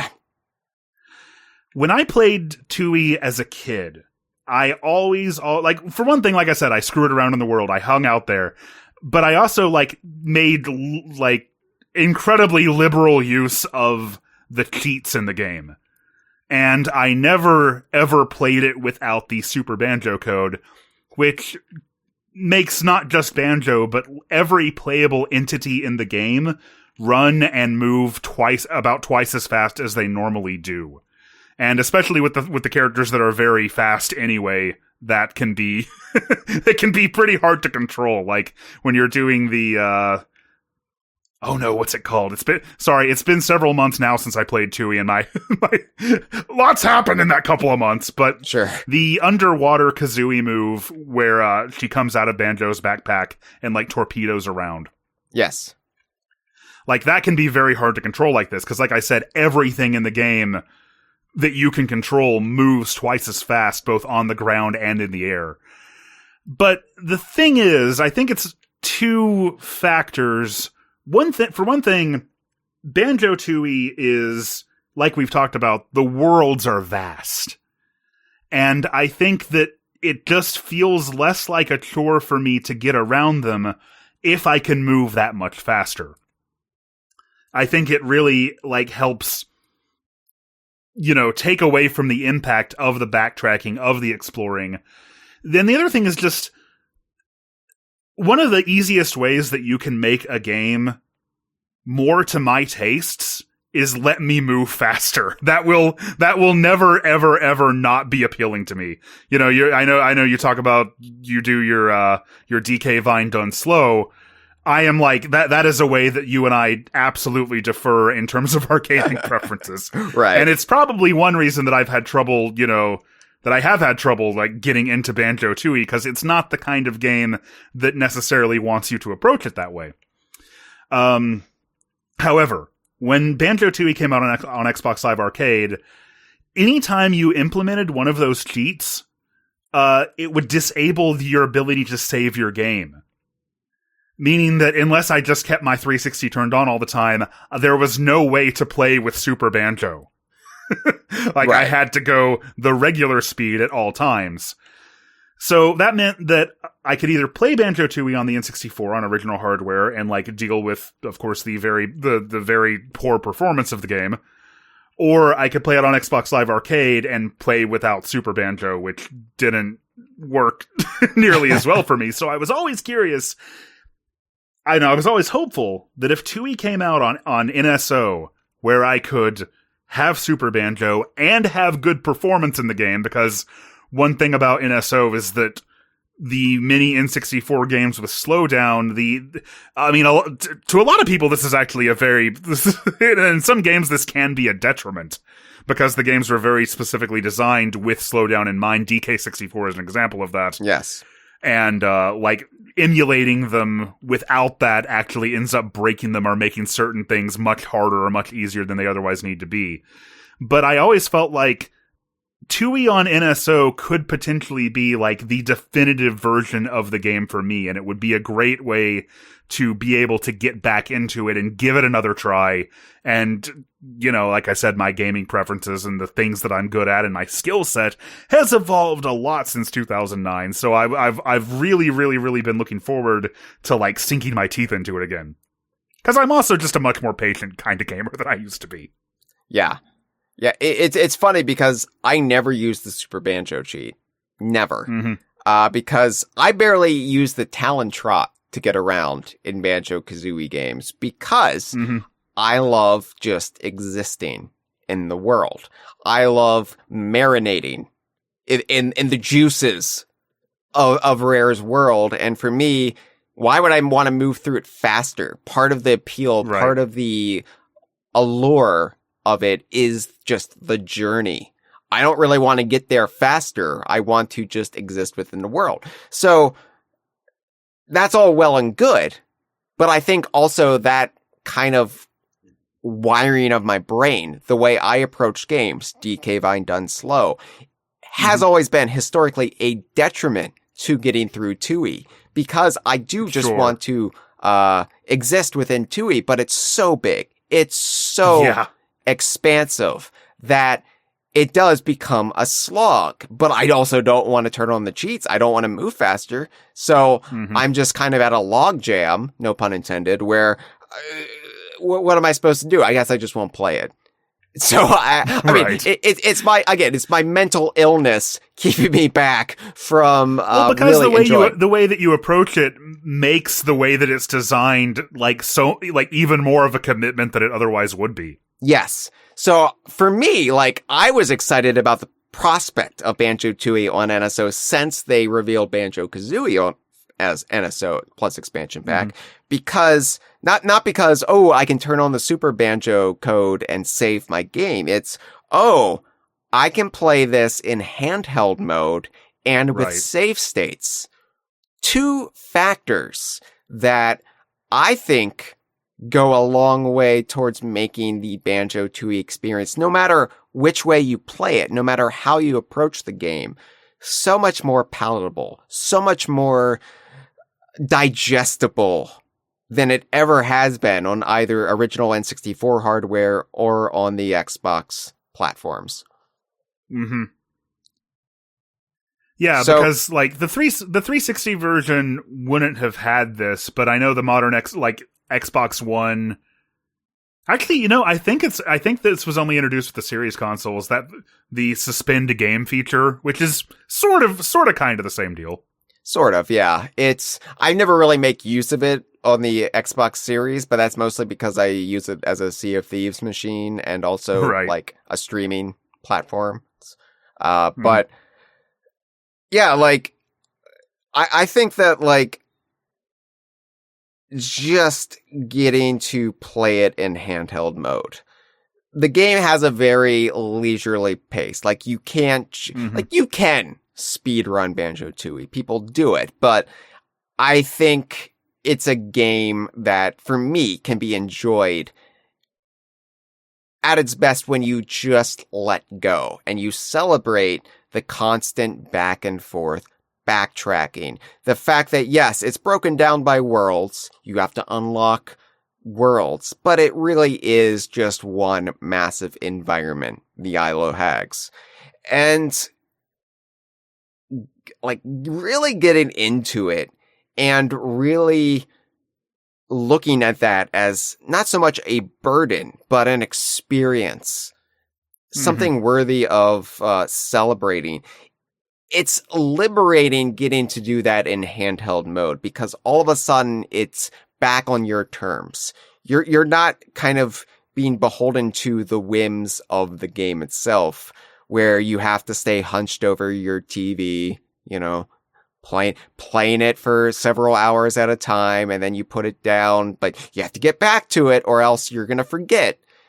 Yeah. Here I can just sit in a comfy chair, no matter like wherever I am in the house, with my Switch in my hands, and I can play Banjo-Tooie. And using save states, then I can, just leave off wherever I want, jump right back in without missing a beat. And as I've gotten reload the Coliseum kickball challenge. Yes, you can do that as well. As I've gotten older, Josh, and I have like that far less free time than I had when I was a kid to just go into video games, escape into the world, play a console for hours on end. I don't do that. So how I approach my gaming is usually with handheld gaming. This is something I noticed, in my college years, is I would be playing my GBA far more than any other system, because while I'm, studying or on my computer or doing something else, I can also be playing a game. I mean, hell, you do this while you record most of your conversations that you're on. You're also playing a game, right? I'm fighting Knuckles in Hidden Palace Zone as we speak. See, Started from the beginning. Yeah. So, as I've aged, the prospect of hunching over my TV, as I say, it's gotten just so much less appealing because it is a time commitment and I can't multitask. I can't do anything else or have anything else going on in my life. I have to be playing a game. And I think that Banjo-Tooie experience that was a detriment to me in the past, it's so perfect in the palm of your hands. Oh my God. This is the ideal way to play Banjo-Tooie, Josh. They should have brought it to the DS years ago. Like, there are drawbacks to playing it in handheld mode. So some of the challenges, talking about how N64 era challenges don't play as well on modern hardware. some of the challenges, I can only do it using my N64 controller. And this will be interesting to compare notes on, too, because I played it exclusively on my TV with the N64 and SO controller. Okay, yeah. So there were some handheld sessions where I had to just say, I can't do this. I have to dock it and get my N64 controller because the sneaking challenges, like sneaking up the slumber in Jade Snake Grove, I couldn't do that in handheld mode. I'm sure it can be done in handheld mode. This is hilarious because that was very, very, very challenging for me too, but not for the same reason. It was challenging for me because I had already turned on Super Banjo. But here's the funny thing, I could still do it. It's just instead of sneaking, what I needed to do was get the Talon Trot out and just do a big jump because it makes you jump, like your mid-air movement is also twice as fast. So I could just like jump from the edge of like the grass or the brambles or whatever it is, and just jump all the way to the Jiggy, and that worked. Yeah. Yeah, the Switch stick is too slick. And so I just could not get a good creep on with Banjo. And so, using the N64 stick, though, even on NSO, it was just, perfection. I could just, go do the very, very exaggerated tiptoe, sneak up to slumber, and grab that Jiggy just fine. Like, I got it in one go. Once I docked it, like, this is after, 20 failed attempts in handheld mode. Right. I docked it, got out my N64 controller, did it once. And I was like, oh, wow. Like, okay. Thankfully, I have that option, but then I can go right back into handheld mode. So, aside from a couple of things like that, I think this is just the way Banjo-Tooie was maybe not always meant to be played, because that's a ridiculous statement, but it was always meant for me, Hyle Russell, to play Banjo-Tooie in the palm of my hands, because so much of the way I play and approach games that would really make me celebrate Banjo-Tooie in any other circumstance, it's finally been brought back to my level in handheld mode on Nintendo Switch. And, you also said having save states, even just having suspend points, because, we talked earlier about how, Banjo-Tooie is, it feels like such a commitment. And part of that is, you stop playing, you turn off the N64, the next day you turn it back on, and now you have to set through the intro. Yeah, now you have to start out in the Isle of Hags and make your way back to the level you were in. Yeah. And I mean, that's all true for Kazooie, and that's all true for a lot of games. But when Tooie is already the size that it is, and it's this, relative to most N64 games, it's. I guess what I'm saying is just being able to stop where you are and come back later in that exact same place is just such a boon to kind of keeping the momentum going. Yeah, the momentum, that is key, because jumping right back in where you left off, it's all right, I know where I am, I know what I'm doing, right? Let's go. You don't lose any of that. And I think in some ways Banjo-Tooie was just ahead of its time. And the limits, the practical realities of putting out a console game on the Nintendo 64, Banjo-Tooie might have just aimed a little bit too high for what it was trying to do. Now, I also say that from the perspective of somebody who was on the cusp of leaving childhood behind, so I could not continually revisit Banjo-Tooie like I would have in the past. Maybe my perspective would be different. No, I'm sure it would be different if that were the case. But what it being on NSO allows me to do is experience that as I would have had I been a few years younger for the first time in my life. So it's able to shave off all the little annoyances, all the little bullshit.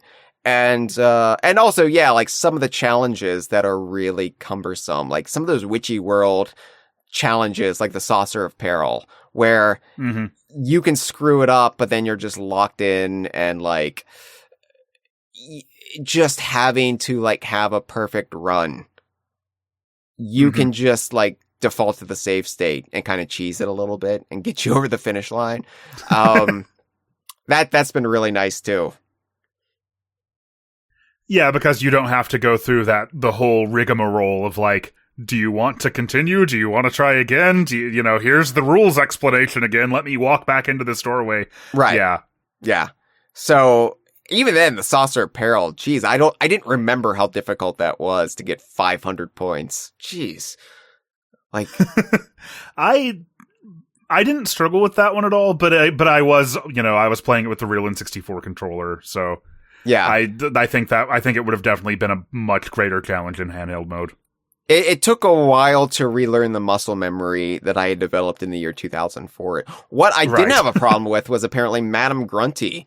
Really? Madame Grunty gives you that cheat, where you can, read all the Jiggy Wiggy signs. And, you have like a 1 in 100 chance of going into her tent and her saying like, here it is. And then of course you go into the tent enough and she'll like shut the door and you have to have that cooldown period. So unlocking it is just one of the most like difficult challenges of Banjo-Tooie. And a lot of people don't even know it exists because it's such a well hidden secret. I got it like on my 4th attempt. And I was like, okay. Dang. All right. Yeah, I'm never going to replicate that. So I was going to ask you if you had any idea if you could tease that with save states, but you wouldn't even know. It doesn't even apply. Others have said, yeah, they cheesed it with save states and basically just kept like, I'm not sure when the actual like load in of what she gives you happens, if it's as soon as you go through the door or like a few seconds after that. But yeah, people have successfully cheesed that. So. Yeah, because I was sort of refreshing like we said, this game came out at the end of October, and then for like the next 2 weeks... November. I mean the NSO version. Oh, I was like, no, November 2000, Josh, keep up. The same day Donkey Kong Country for the Game Boy Color came out. Of course. Sorry, I will clarify. Banjo-Tooie for NSO came out at the end of October. Yes. And for about 2 weeks there, I was playing the hell out of it. I was, putting several hours into it every single day. And I did eventually beat it legitimately for the first time and then 100%ed it for the first time. But to refresh my memory on all that, I was playing it this morning and I was like, yeah, so cool. I finally 100%ed Tooie. And then I went into Wiki World and I was like, except for this. This is the one thing that's still incomplete about this save file. Yeah. Let's talk about widescreen mode a little bit, Josh. Absolutely. That another reason that the NSO version would be like I always thought it would stand to be so definitive for me. So I had never played the original N64 version in widescreen mode. I knew it existed, obviously. Likewise, yeah. It was one of those things where it was like, well, I'm never going to use that because I don't have a widescreen TV. None of my friends have a widescreen TV. A widescreen TV is something that like those upper middle class people have that you sometimes go over to their house for like a Christmas party that your parents drag you to, like people they work with, like their bosses or something. And they've got like that big like home theater set up that they have a football game on. And you're like, wow. A widescreen TV. I've seen these in like Circuit City, but never in and the somebody's thing about house. 90s era widescreen televisions too, they didn't even really look that good. They were kind of like, I don't know what the technology was, but they were kind of dark. Yeah. The size was the impressive thing, but once you actually like sat down in front of them, it wasn't like the crystal clear quality you have today. It was, it was dark. It like, I don't even know the technology, like versus the, like CRTVs that, we all had and lionize and that are kind of celebrated as retro tech nowadays. We like the widescreen TVs of the era. They looked dingy. So yeah, I guess it's notable that like CRTs, like you said, are very celebrated and very coveted these days. Nobody wants to play video games on 90s era widescreen TVs now. Yeah. So look, the first time I'd seen Banjo-Tooie in widescreen was the XBLA version. And of course, that's not the same version though. So for me, like, I always associated like widescreen with the XBLA versions. And at a certain point, I had just kind of forgot that Banjo-Tooie even offered the mode. It was just kind of one of those trivia things that didn't really apply. So to me, the canonical correct appearance of Banjo-Tooie on the N64 standard aspect ratio. And so when they made this announcement that there would be widescreen mode for Banjo-Tooie on NSO, I was like, oh, that's cool, I guess. I don't think I'm going to use it because that's just not the Banjo-Tooie I remember. And the day it came out on NSO, so I actually like didn't get to spend a whole lot of time with it that day because I went to Busch Gardens for their Hallowscream event. You know, I was in a Halloween spirit, and I was going to a theme park for the first time since COVID. So it was like yeah, you know, gonna ride some roller coasters and imagine I'm on Minecart Madness at Universal Studios. But that morning I did like toggle with the widescreen setting, and what kind of impressed me was I was always under the impression that all widescreen mode did was kind of stretch out the standard aspect ratio, so it would make it look like distorted and worse. All it stretches out is the like menu text. The actual gameplay, you are getting a true widescreen experience. And once I realized that, and I just left it in widescreen mode for like a day or two, I was like, I don't think I can go back. This is awesome. It works really, really nicely. Yeah. And the best thing... And Rare was one of the very, very few developers like at that time that was like even prioritizing this. And I think it's... I mean, you know, going even into the 6th generation, most games even then didn't have like built-in widescreen. But I think it is something that's made their games on the N64, you know, a little more approachable from a modern perspective. I'm not going to say age better exactly, because, you know, games don't age exactly. Games are always what they are. But yeah, but I do think it makes them a little easier to go back to. It did provide a little bit of future-proofing there, whether intentional or not. I think it's just Rare like to show off, like, oh, you know. That's true, yeah. We like to do this. And it's one reason I'm really hoping that DK64 comes to NSO as well. Yeah. Wow. I never even thought about that. Yeah, so, like, just, like, seeing it in widescreen mode also has the benefit of pushing the ugly-ass NSO borders out of your face. Why don't they let you turn those off? I don't know. I can't believe...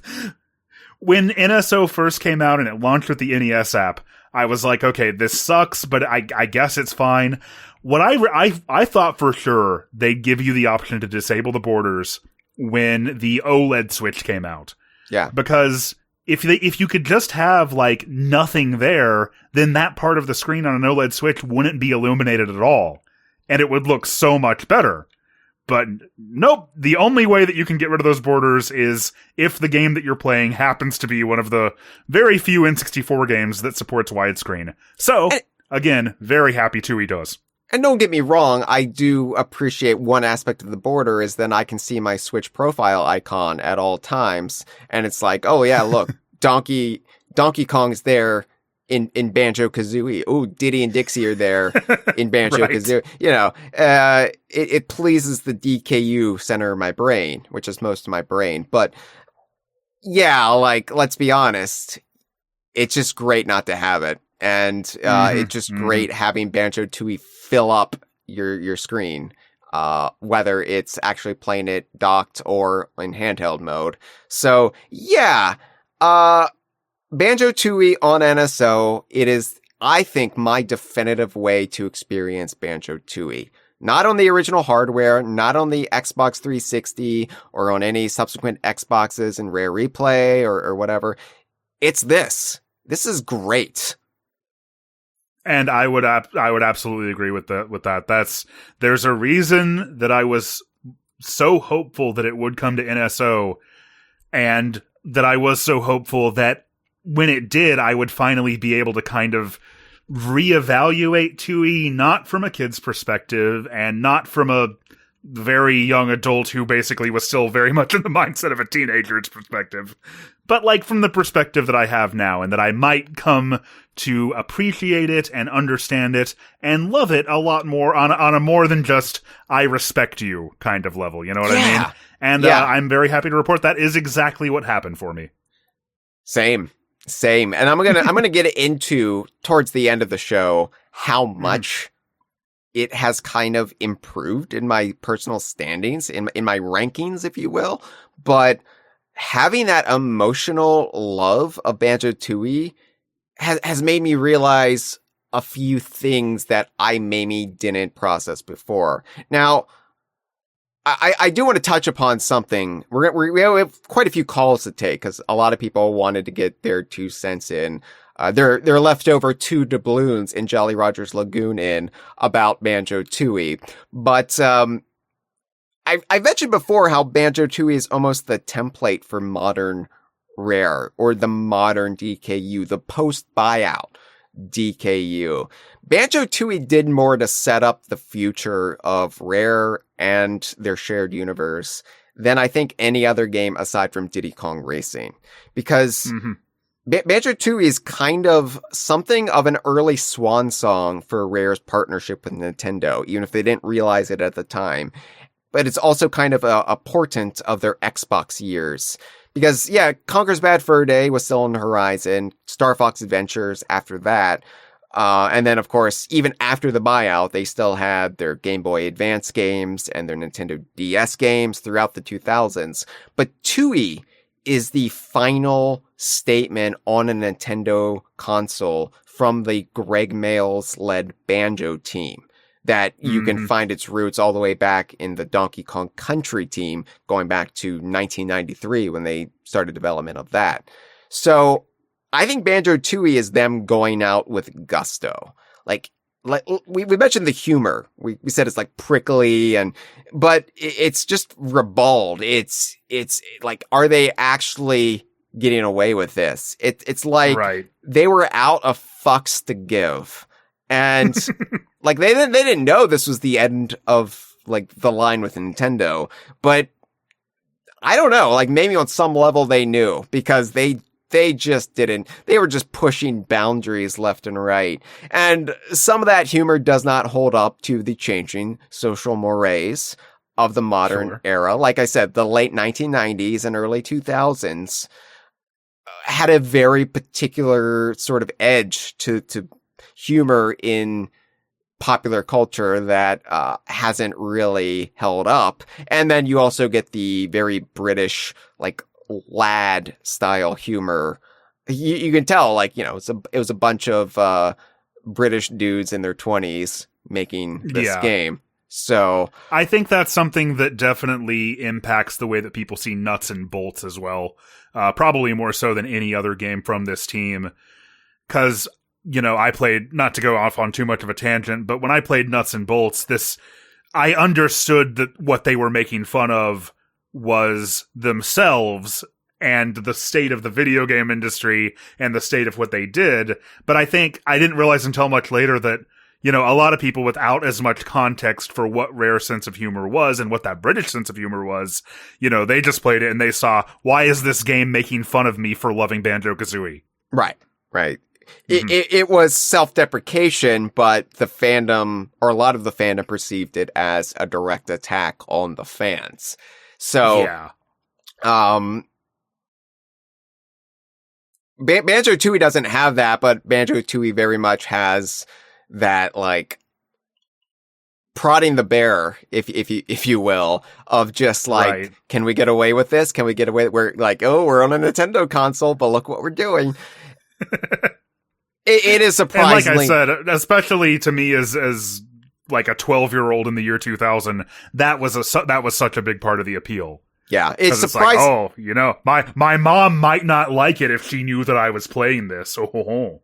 It's surprisingly subversive for a Nintendo published game in the year 2000. And yeah, it pales compared to what Conker would do 4 months later. But again, Conker has the caveat that was Conker's whole shtick. Conker was not published by Nintendo.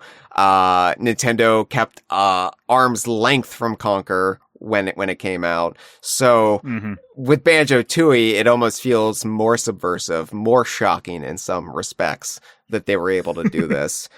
But I think a good comparison, and this is probably statistically a comparison that's been made on this show before, and that's where my brain is getting it. But it's like Ren and Stimpy versus the Ren and Stimpy adult party cartoon. Right.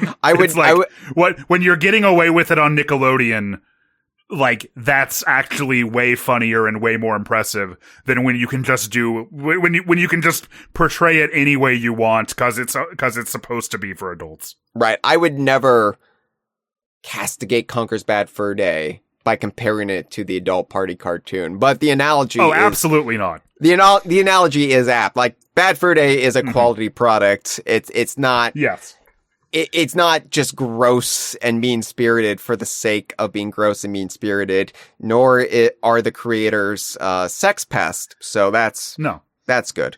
But yeah, like the humor was very much like this is what you're going to see a little bit more of. Like Grab by the Ghoulies, I think also really ran with that. Maybe it didn't have such a dark tone, but it definitely had some dark undertones.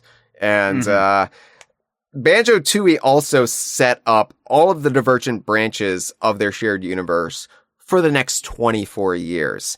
And just really quickly, because I've gone through this before, but it's just astounding to me, everything that Banjo-Tooie sets up. Royston, the goldfish, was established as a genuine character in this game with actual dialogue and a little bit of agency. And he would become a recurring Easter egg or background gag outside of the Banjo-Kazooie series in Grab by the Ghoulies, the Viva Pinata games, Connect Sports Season 2. Everybody loves Connect Sports Season 2. And Royston's creator, Ed Bryan, sort of took Royston with him after Rare, because he included him in his work with Nosy Crow and, of course, at Playtonic with Yooka-Laylee.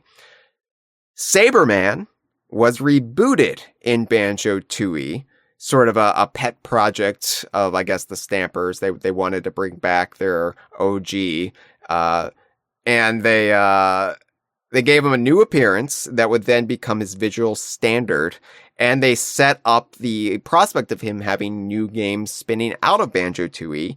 It would ultimately only amount to Saberwolf for the Game Boy Advance and mobile platform, but still counts, still great. And that's also like the Saberman Jiggy that you get in Hellfire Peaks. It's also just such a loving little quest. You know what I mean? Yeah. Like it's so like even though at the time I wouldn't have known that this character necessarily, I think I sort of got the impression just from the dialogue that this was probably some sort of a legacy character from the 80s. Yeah. I didn't know anything about it, but just you could sort of feel the charm and the love that the team had for it, like coming through in the things the character said. Yeah, like not having any familiarity with Saberwolf, you can still infer everything, right? If you have any media literacy at all. So, what I really like though is, for as much as like Rare's creators who were there, like they look back and they were like, well, it was never our plan to have a shared universe. Like Banjo-Kazooie just came out after Diddy Kong Racing, and we were just making do, the best out of a bad situation, but it was never the plan. By the time of Banjo-Tooie, it was clearly the plan. They were seeding later stuff, and Saberman is the prime example of that. They were setting up Saberman at, kind of trying to rub off Banjo-Kazooie's popularity on this older character, kind of rebooting him and reimagining him and being like, yeah, he's going to get his own game. Yeah, get hyped, nerds. Get excited. So they clearly saw what happened with Diddy Kong Racing, and they were like, well, that worked. let's keep doing that. Let's keep this going. Let's just keep expanding. That is a very similar sort of comparison. Yeah. Let's introduce this this character who's going to be in a game soon. Yes. Yeah. So like that for all of the like revisionist history that, oh yeah, the DKU, the Rare Shared Universe, was never the plan. At a certain point, they embraced the plan at Rare. So like, you can poo-poo it all you want, but I think Saberman is proof they saw dollar signs in it. What they probably didn't plan for at the time was Mr. Pants becoming his own star of a Game Boy Advance game. But Mr. Pants was established as a real character within the world of Rare for the very first time in Banjo-Tooie, because he appeared on Boggy's television program. And, you know, at the time, It's Mr. Pants was not in the cards, but we did get It's Mr. Pants out of it, and I'm glad we did. It's funny. It's one of those things, like, whether it was the plan or not, it's fascinating that it all shook out as well as it did. Like, especially given the fact that, you know, that it's not like they were trying to set this up necessarily for the sake of this website covering it, of the fandom engaging with it in this way. Yeah. I also think that too, like, even if they weren't making a conscious effort of this, like, oh, we got to get Mr. Pants in there because maybe one day, I think they were also at this point in Rare really like loving just their stable of characters. And I think like even extending to the crudely drawn website mascot, they're like, we got to get Mr. Pants in there somehow. We got to do it. Right. It was just that kind of like, hell yeah, we work for Rare. Look at all of the games we've made over the last few years. Look at all of these characters under our umbrella. Even the website mascot in his underpants.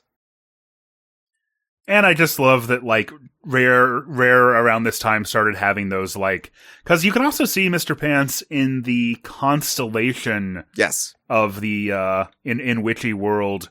What is it? The Twinkly game? I can't remember what it's actually called. Dodge 'em Dome, yeah.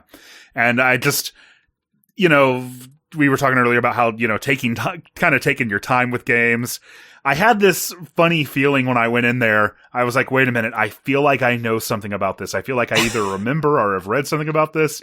And just, it was this really cool moment of just taking a second, going into the first person mode, and like looking out that window and waiting for the Mr. Pants constellation to come around. Yep. I did the same thing. I was like, okay, I'm in here. Where's Mr. Pants? Where's the constellation? Right. And of course, Captain Black. Rare just sort of like starting to have these recurring cameos and these recurring gags. And Freezer is shockingly not in the chat today. It must be too early in the day for her. But the Rare Cow would also be an example of that. Yes.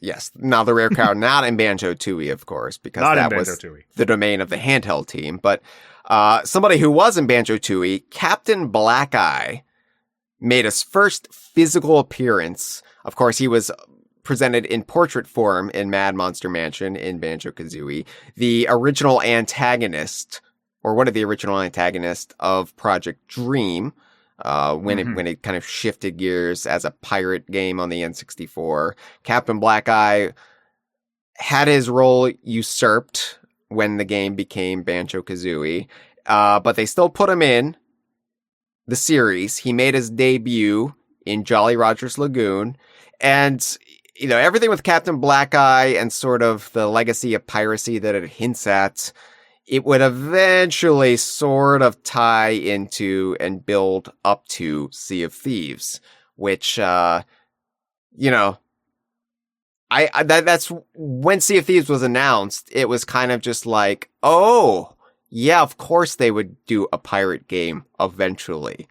And just getting to revisit Jolly Roger's Lagoon and see all the stuff in there, all the stuff that just kind of feels at home, like even like blowing up the gunpowder barrel, in the storeroom of Jolly's.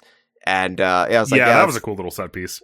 Yeah, it's very, very Sea of Thieves. And so, yeah, just I love that, like, 4 different branches of the DKU are kind of connecting back to Banjo-Tooie, just like Diddy Kong Racing gave us the Banjo-Kazooie series itself, Conquer, and even Dinosaur Planet branching out of the Donkey Kong series. And I also think Captain Black-Eye being in Tooie as that sort of development gag is also sort of probably a really good example of what we were talking about earlier of Rare, like, having their finger on the pulse way more than most developers did, of, like, the sort of influence and impact that the internet was having on discussions of hidden content in games, lost content in games, and just that kind of development gag being in there, which you would have no real way of even understanding what it was or who this was or what this was about if you weren't, like, pretty deep into the online Rare fandom at that time, and yet here it was anyway. I don't even think we knew, really, the full history of Project Dream or Captain Well, Black not Eye's. the full history, that's for sure, yeah. Yeah, but, like, for us, like, Captain Black Eye was just a part of the Stop and Swap conspiracy. But it didn't help that he also had the portraits in his room of, like, the pink egg and Shark Food Island and Treasure Trove Cove. And, Captain Black Eye is going to sell you back into Banjo-Kazooie. But look, like, yeah, you're right. Like, it's still, like, really cool how even, like, the mythology of Banjo-Kazooie's early development was, like, even a thing at that point, Mm-hmm. Yeah, especially because Captain Black-Eye, he doesn't... Again, my memory... this is a couple months ago now, but doesn't all he really do is, like, give you 2 doubloons? Yep. So of course, the you're gonna play that and you're gonna be like, this has to be something about Stop and Swap. There has to be more to it than this. Well, it's so, like, antithetical to the Nintendo philosophy of designing games, whereas there's such an economy of, like, what is the purpose of this? Does this serve the gameplay? Where Rare was always just about, like, yeah, we're going to have this whole separate room in here with this character who serves no purpose other than giving you 2 doubloons that you don't even need, really. Nope. But it makes the world feel so much more real and so much more plausible and lived in, because why wouldn't there be a patron in this bar? Like, the bar drunk, even though we can't really address that in an E-rated game, so we're gonna skirt around it by having it be ginger beer, and he's seasick. He's not drunk, he's seasick. And all that being said, though, like, yeah, there's no point for him there, but the fact that he was there just made that devotion to the world all the more intense. But besides all of the, like, Xbox era Rare elements that would later pay off, there's still plenty of Nintendo DKU throughout the game, which I also love. You get the Donkey Kong references, you get, Tip Top's back and he's got 20 kids. It's still very much of that era of Rare and Nintendo, that golden era that a lot of us still think about as, like, the height of both companies. Yeah, I do think that you bring up a very astute point too, that this it's hard to say if it would feel like this had things gone differently, but playing 2E, it definitely does feel like a very transitional point between one era of Rare and one era of Nintendo from the other. Even though Conker's Bad Fur Day and Star Fox Adventures would, of course, follow it on Nintendo's platforms, I think it's sort of like I said, it feels very distinctly like the end of an era, and also sort of hinting at what the next one would be like. It also adds up when you think that Rare also moved around this time. They went from the Manor House to Manor Park, their big sprawling campus that they're still at today. And that happened right around the time of Banjo-Tooie's development. So yeah, it was just kind of this transitional era from the 1990s to the 2000s, from Manor House to Manor Park, from actual literal barns to just figurative barns, and their relationship with Nintendo and their future as part of Xbox Studios. Well, Josh, we've got some calls to take. And we've got quite a few calls. Quite a few. I'm not surprised, because this is our first Banjo episode in a while. We've been on a real Donkey Kong kick as of late, and I think the idea of us discussing Banjo-Tooie excited people. It's like, yes, they're getting back to Tooie. So, we got some calls. So let's go ahead and let's play them. Hear what they have to say, and then I will give my final thoughts and my final thesis as to why Banjo-Tooie is the ultimate game for what I call rare sickos. Okay? For the freaks. Let's do it. Hi, Hyle and Josh. It's Angry Ancestor. I'm currently fondling myself because you guys are going to be talking about my favorite game ever, Banjo-Tooie. And it's my favorite game ever because there's a sexy little rat in there named Alberta. You know what I'm talking about. Now, I wanted to ask, why do you think people hate this game so much? It's kind of been established that this is actually a 3D Metroidvania, right? There's backtracking, there's interconnectivity. When I play Super Metroid, that game is a slog. I like that game, don't get me wrong, but it is a slog. Samus's movement is very slow. The grappling hook sucks balls. There's long hallways of enemies and lava that is extremely annoying to get through. And the teleportation is... Wait, does that game even have teleportation? Banjo-Tooie has warp pads everywhere, transformations that make you move quicker. It's very easy to get around the world, yet people shit on the movement of that game. I think the atmosphere is just as good as a Metroid game in Banjo-Tooie. So what is it? Why do people fondle themselves over Metroid games when oftentimes those are way harder to navigate, way easier to get stuck in than Banjo-Tooie? Okay, I'm going to get back to it. Don't mind me. Well, thank you for the call, Angry Ancestor. Maybe people don't like Banjo-Tooie because its fans say stuff like they're fondling themselves, and then they start talking about the sexy rats. Yeah, the framing of that call feels distinctly like a throwback to the earliest days of the Kongversation before I was ever on it, so I'm not quite sure how to handle this.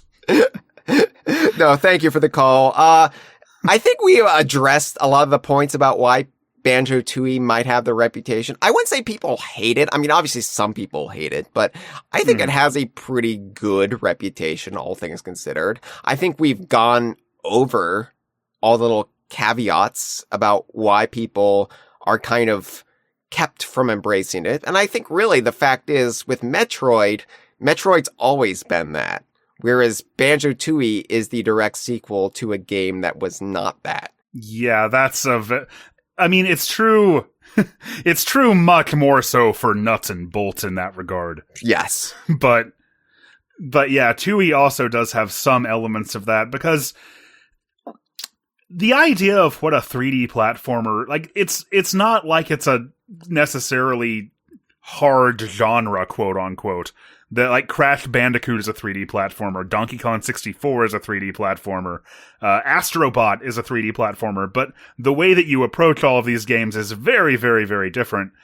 And I think Tooie, as explicitly the sequel to Banjo-Kazooie, you know, sort of taking the genre in such a different way, like, of course that's going to resonate differently with different people. Like, well, as much as I can say I love Banjo-Tooie now, and I do, I still think that Kazooie is, is far and away the game that I prefer, just because it is built a lot more to my tastes.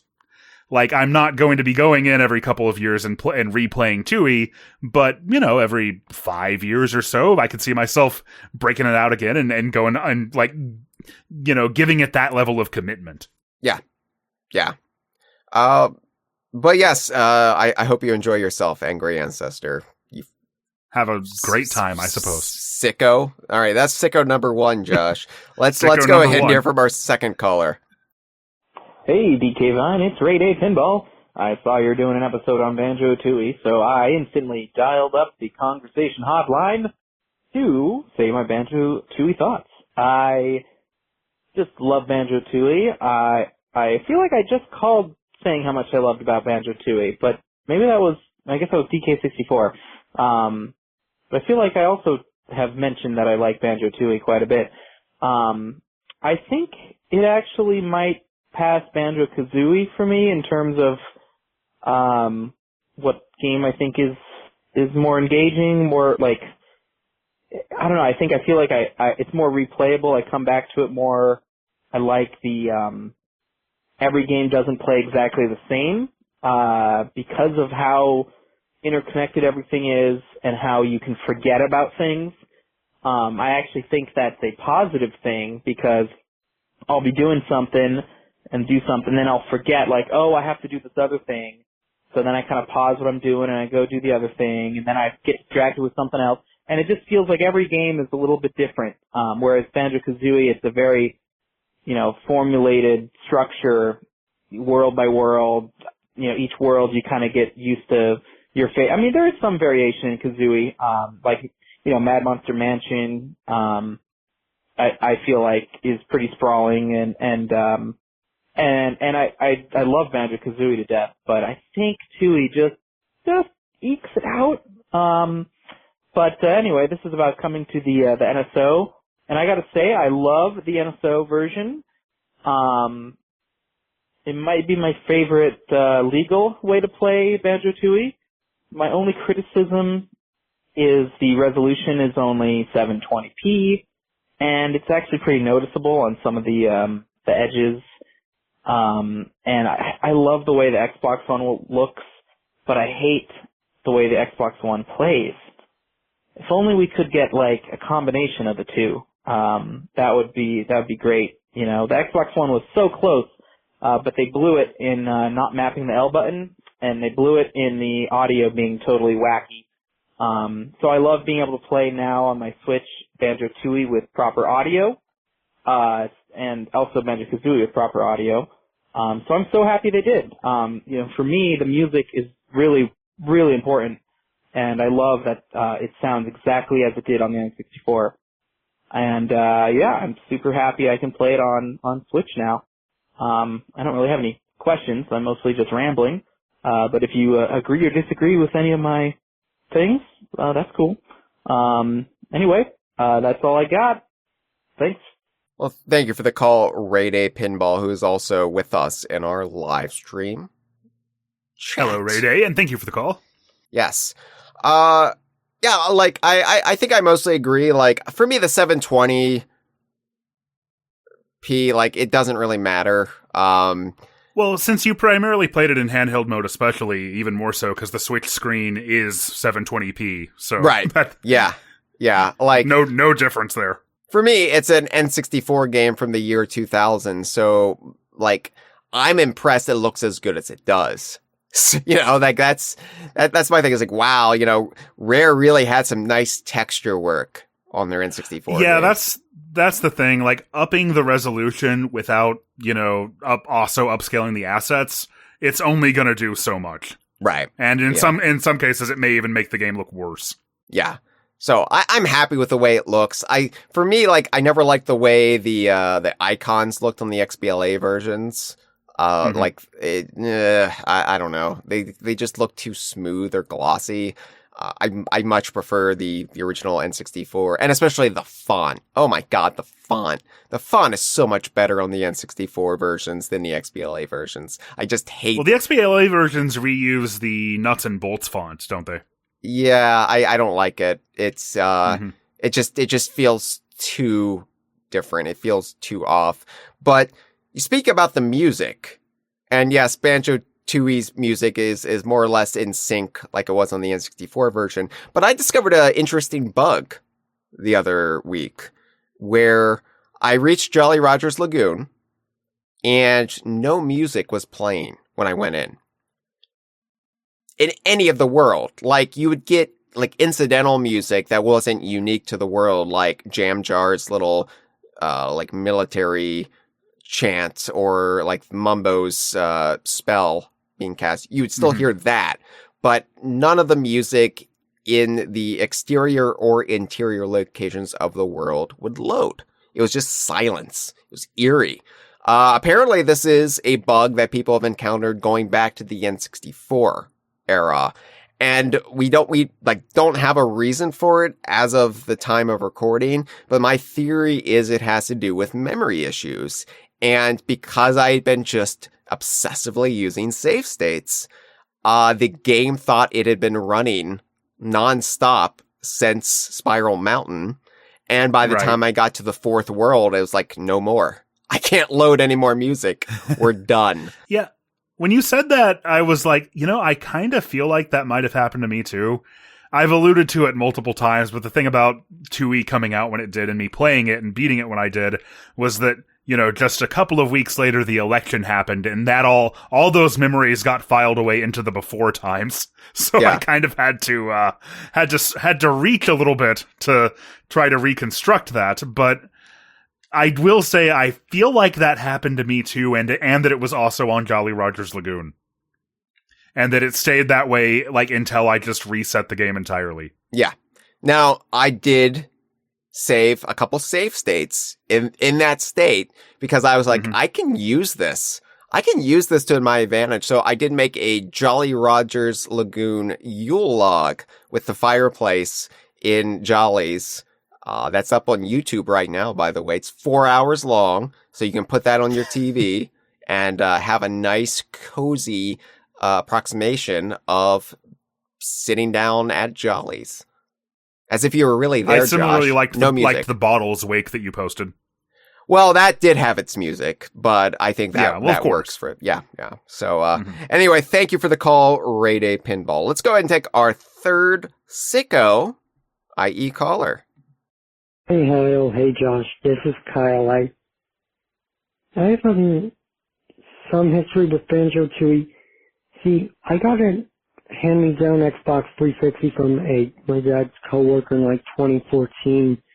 So I played Kazooie and enjoyed it, but I was really bad. The game took me 30 hours to get all the jiggies, and I was still missing lots of notes that I couldn't find. So that did lead me to beating Grunty without the health upgrade, probably my biggest accomplishment in any game. For Tooie, Kazooie took me 30 hours to beat. I spent 30 hours in Tooie to realize I only had 25 jiggies, then basically gave up on the game. But I've always been meaning to try to give the game another shot. In fact, I'm behind on a lot of DKU stuff. I haven't even played Donkey Kong Country Free or Tropical Freeze yet. But I am really interested in checking out 2 again, especially since a few years ago, a Let's Play I watched did a blind Let's Play of 2, and it was probably Lukagen, and it was probably a contender for Best LP, and she had never played the game before, and enjoyed it. Anyway, I wanted to ask is, if the Banjo-Kazooie series were ever to come back, what kind of modern design sensibilities would you like them to take notes of? And do you want them to acknowledge the events of Nuts and Bolts, or just ignore it, make it non-canon, that kind of thing? I'm curious. Bye. Well, thank you for the call, Kyle. Well, no, they absolutely have to reference Nuts and Bolts. Nuts and Bolts happened. It is canon. There's nothing wrong with it just because it wasn't the game that everybody wanted at the time. I think you embrace the totality of the history. That has always been an important part of the Banjo series, is events have weight to them. And there isn't just this reset from one game to another. That's something Nuts and Bolts even got right. So, I agreed. You can certainly play with it. You can reference the reception of 2E in the very meta narrative way that Banjo often does. You can play with a little, I wouldn't want them to go overboard on that even. It should absolutely not, the idea of a hypothetical 2E successor or remake or whatever it may be, like, it shouldn't just rail against how much nuts and bolts sucked. That Yeah.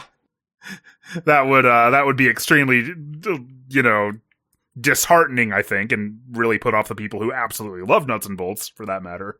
But yeah, making it non-canon and acting like it just didn't happen wouldn't be the right move either.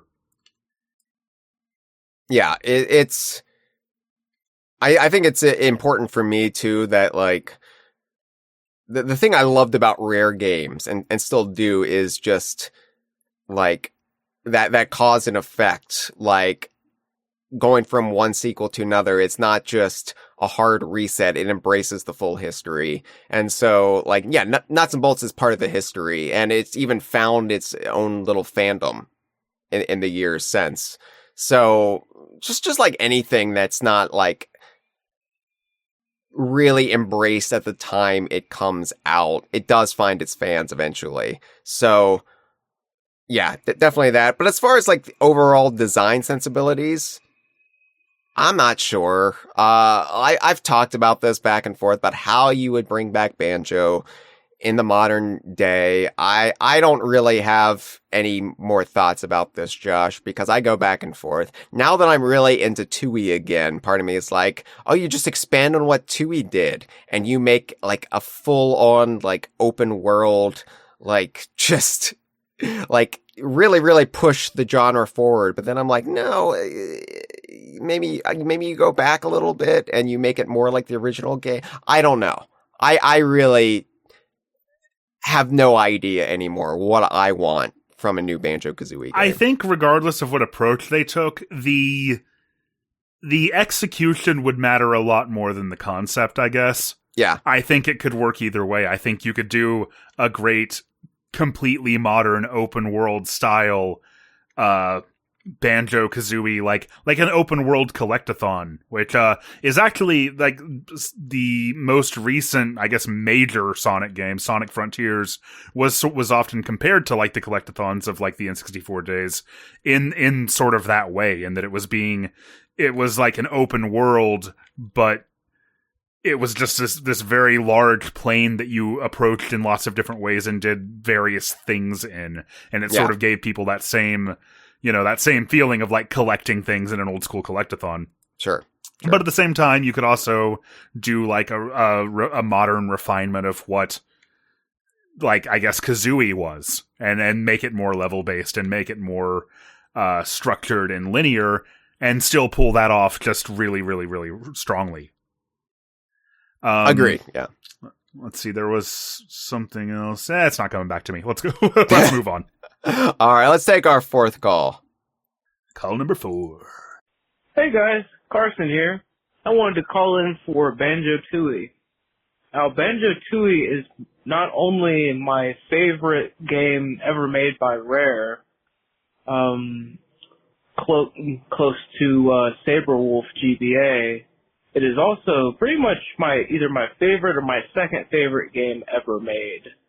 There's just something about the way it all comes together, and it melds puzzle solving with platforming and 3D adventure elements to create something that's truly, I think, unique and special, and can maybe be dated in some ways for sure, but I feel like it's got that, just that magical essence that classic Nintendo games tend to have, where it's like, no matter how much time has passed, the game is just shining with originality and wit at every turn, and it's just amazing to behold. And, like, here we are 25 years later, and Banjo-Tooie has reemerged on a Nintendo platform. It's its first re-release on a Nintendo platform.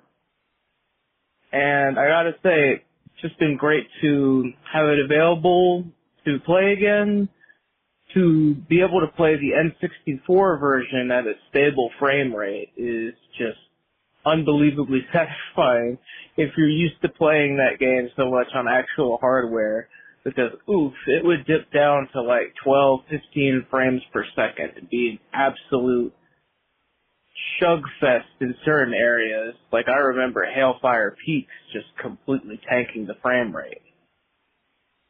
And of course, there was the Xbox 360 version done by 4J, which was definitely an admirable port in some ways and had added some good features like the ability to track your jiggies in the menu.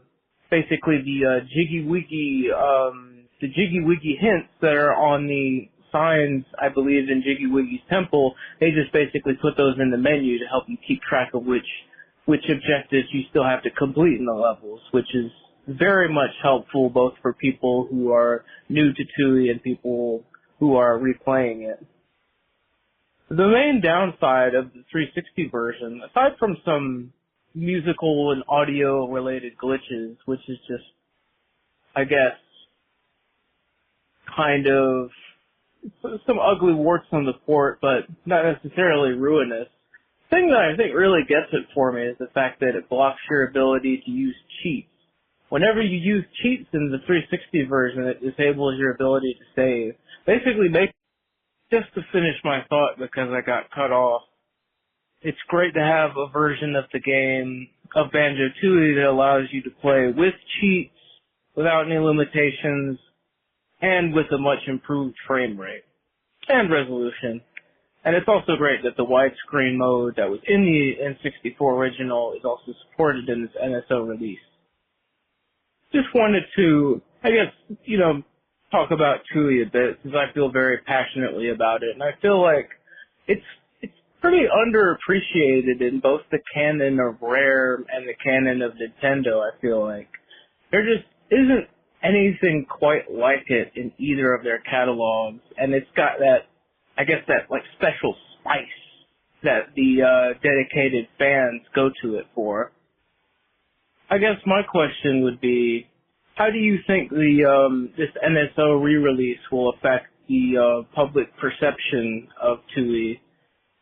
I feel like having just the original N64 version available with better performance I think that will definitely improve the experience for pretty much all players, but also, I guess, make it more accessible to get into, because as many people own the 360 version, they owned it through Rare Replay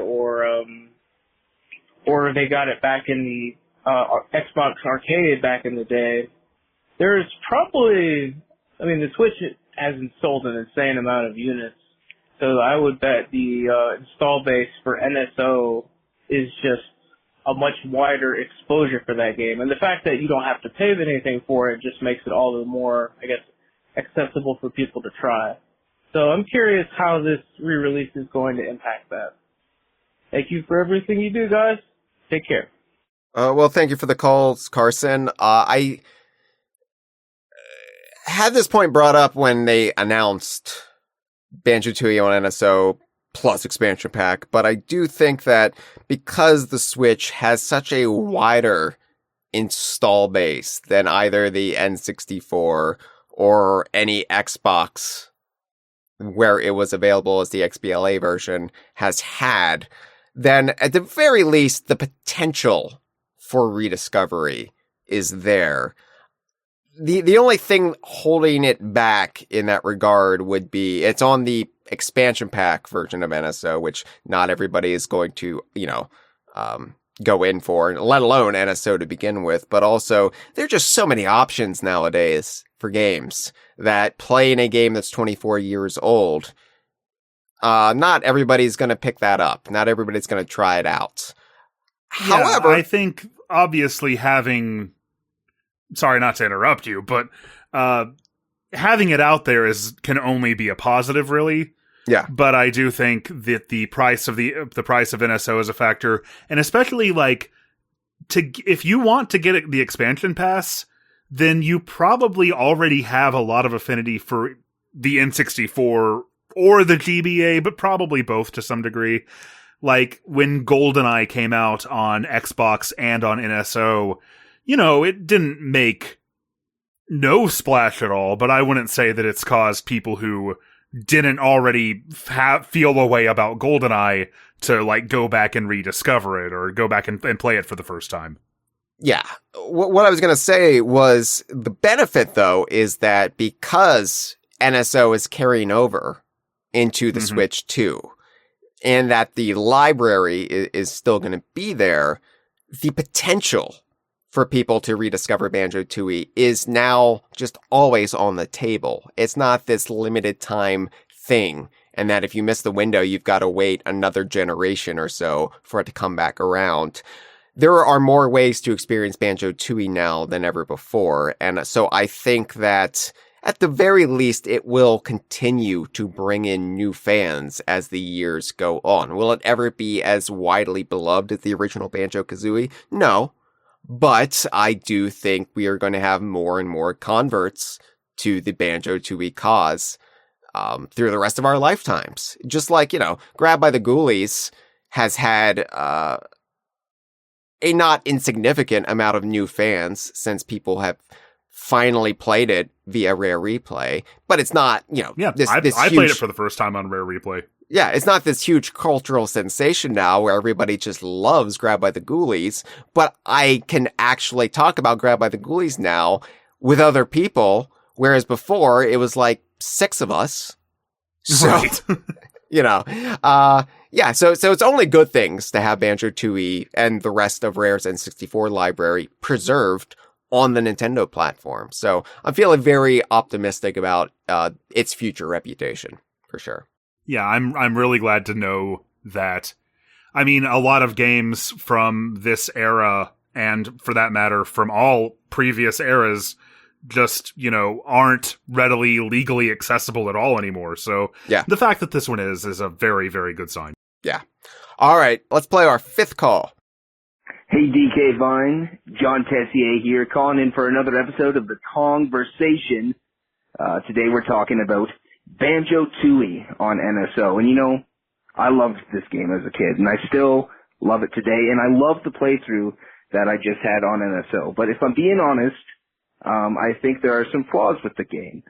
One of the big complaints of DK64 is that the game is split up between 5 characters, and it causes a lot of backtracking, which, to be fair, is true. But I would argue that Banjo-Tooie kind of feels like the game is split up into 4 different characters, that being Banjo and Kazooie together, Banjo by himself, Kazooie by herself, and then Mumbo. Because of the split-up paths, you are constantly having to backtrack through a level so you can get the right character for the right task. Like, I'll do all these crazy things to get to one of Jam Jar's silos, only to find out it's only for Kazooie to use, so I gotta go all the way back and get Kazooie, and it's just frustrating. And then I'll find a Mumbo pad, gotta go get Mumbo, come back, there's so much backtracking in some of those levels. And so many of the jiggies are, hey, just play this game, see how many points you can get. And honestly, sometimes it just feels lazy. But if you look at games like Donkey Kong 64 and our Star Fox Adventures, there's a lot of criticism about its gameplay, which, that's completely fair, it's granted. But I think Banjo-Tooie has a lot of problems with its gameplay too, and it doesn't get its fair share of criticism.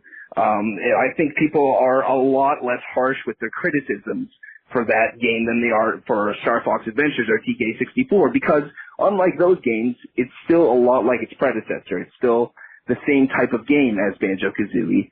It's just not executed as well, in my opinion. And I think because DK64 and Star Fox Adventures are so different from the games that come before it, that people are much more comfortable being harsh with their criticism, even though I feel Banjo-Tooie has a lot of the same flaws, at least in my opinion. So my question to you guys is, do you think Banjo-Tooie gets a pass for its criticisms compared to games like Star Fox Adventures and DK64? Because the gameplay in Banjo-Tooie is more like Banjo-Kazooie, and in Star Fox Adventures and DK64, it's so wildly different. All right, guys, can't wait to hear your thoughts. Can't wait to hear the conversation. Have a good one. Bye.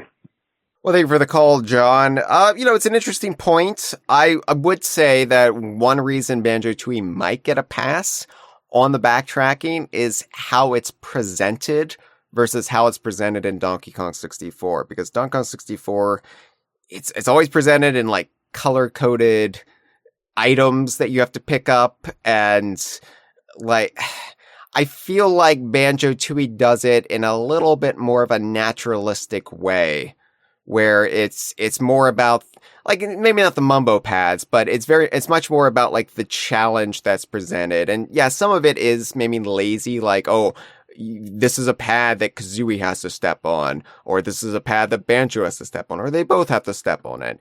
But by and large, there's just a lot of just challenges that just make sense because, oh, Banjo has to put something in its backpack and he can't have Kazooie for that. Or this can only be reached with Kazooie unburdened by the weight of a bear. So I think, I think Banjo-Tooie is a little bit more clever in its design than, definitely, say, Donkey Kong 64. And I wouldn't say Banjo-Tooie gets a pass because, as discussed earlier, teenagers get a pass. And Banjo-Tooie is no longer a teenager. But seriously, though, I would say that, if anything, I think the proximity to DK64, the fact that it, came out on the same platform a year later, in as much as it does get a pass for anything, that comparison probably does help it to some degree. Yeah. Because, like you said, I think Tooie takes it in like in a macro sense almost. It is doing a lot of the same things that DK64 was trying to do. But, like, I think this is probably something I read on DK Vine as a kid, comparing the banana ports to the teleporters in Tooie, and just how much more refined that is, and how much better that works, and how much easier it is to keep track of, like, where you can go and where those portals are and what they do. Yeah. That said, I will definitely agree with you that the way that Mumbo is implemented absolutely sucks. Yeah, I haven't... It is lock and key game design. It's go, switch to this character, stand on this pad, hit the B button, watch the little cutscene, walk back, and that's all Mumbo does. Yeah. Mumbo's the most disappointing aspect of Banjo-Tooie, but again, the NSO experience helps mitigate that a great deal, where, it's not as cumbersome. Plus, it's always fun to run around with Mumbo and see everybody be very xenophobic towards him. It's like, oh, we don't serve your kind here. It's like, really? What's his kind? Nobody knows. I'll only talk to Banjo or Kazooie. Right.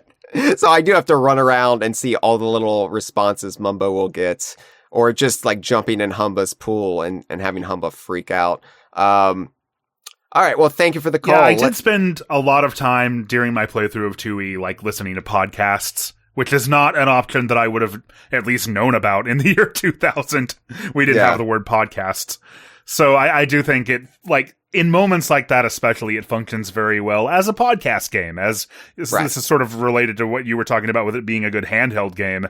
It's good to, like, just chill out with it and kind of, use it to occupy part of your brain while you're listening to something else. Right. Just existing in it rather than focused on getting to A and B as quickly as possible. All right, let's take our next call.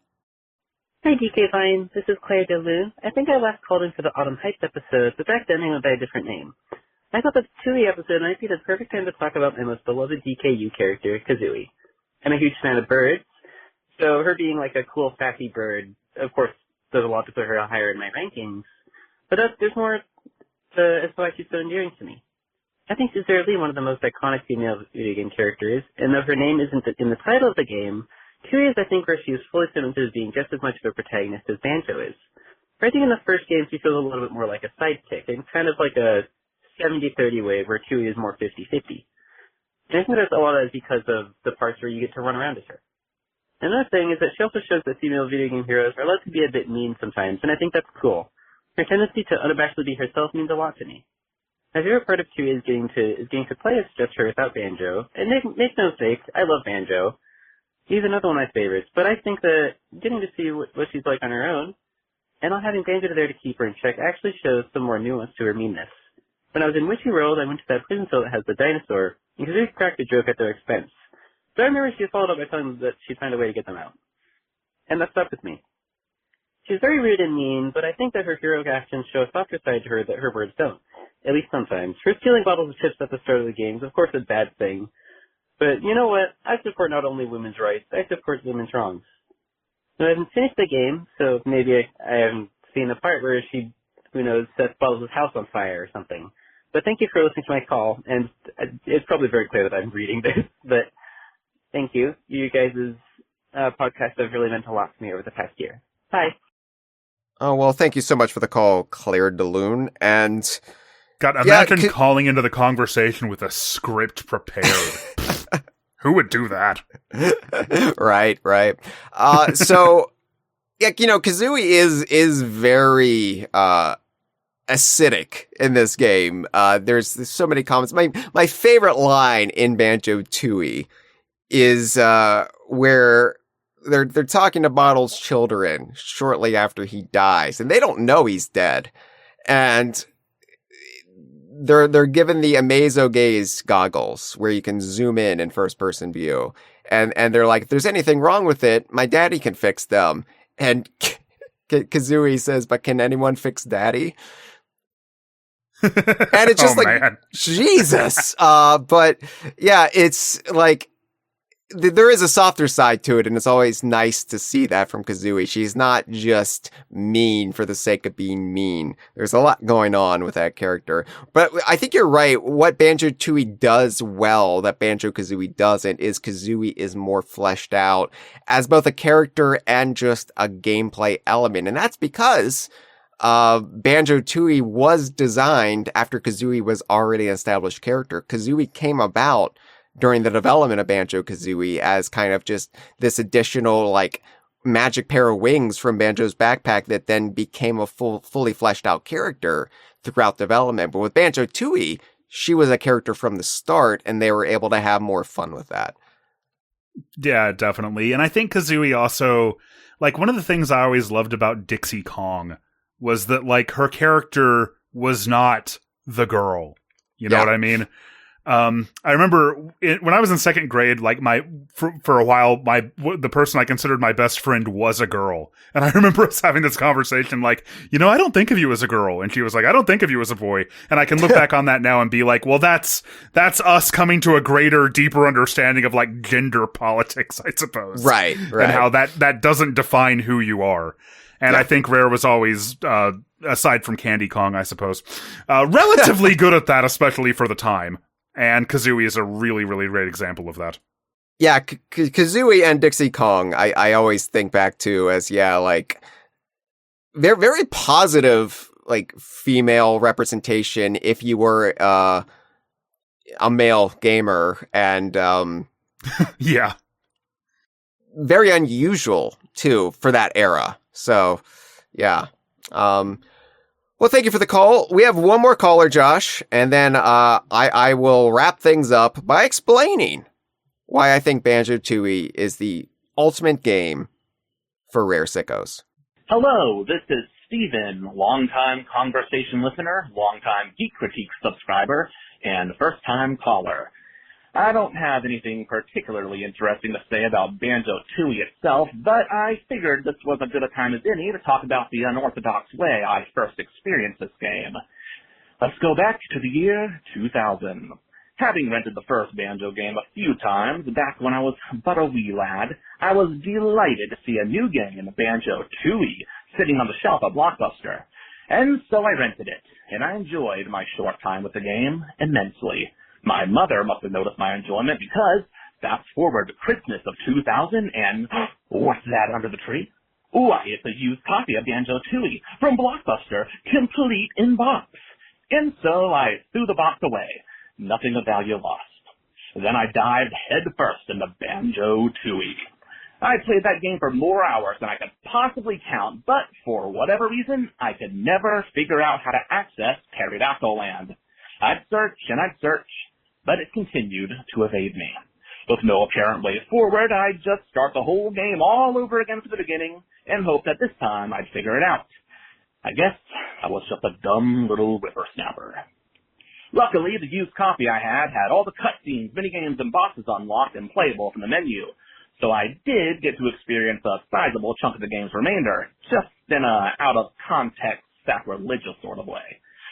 About 19 years later, I would play the game again, and being slightly less dumb, I finally did make it to Pterodactyl Land, and by extension, the rest of the game. So I guess this is all just to say DK64 is better. Bye! Yikes. Ow, wow. Thank you for that bombshell, Steven. I don't know if I would agree that Donkey Kong 64 is better, but you know what? I respect the opinion all the same. Because at the very least, I can see why somebody would find it better. At the very least, it's a family feud, right? Like, we're all on the same team, ultimately. Unless you're one of those weird Banjo-Kazooie fans that hates Donkey Kong. I don't know how you get there exactly. I don't know. I don't want to know. You know, my life is short. My mind is precious. Why waste it with worries about that? But, Josh, to wrap things up, Banjo-Tooie, as I said, is the ultimate game for Rare Sickos. And what do I mean by that? Well, I mean that I think what really holds people back from really getting into it, especially before it arrived on NSO and in all of the perks that come with that, is that it's not a game for the casual Rare fan, because it is more about the experience than the adventure itself, about the gameplay mechanics even. It's forgetting about the structure of the original Banjo-Kazooie as well as you can, and imagining that these characters actually live and breathe in this world.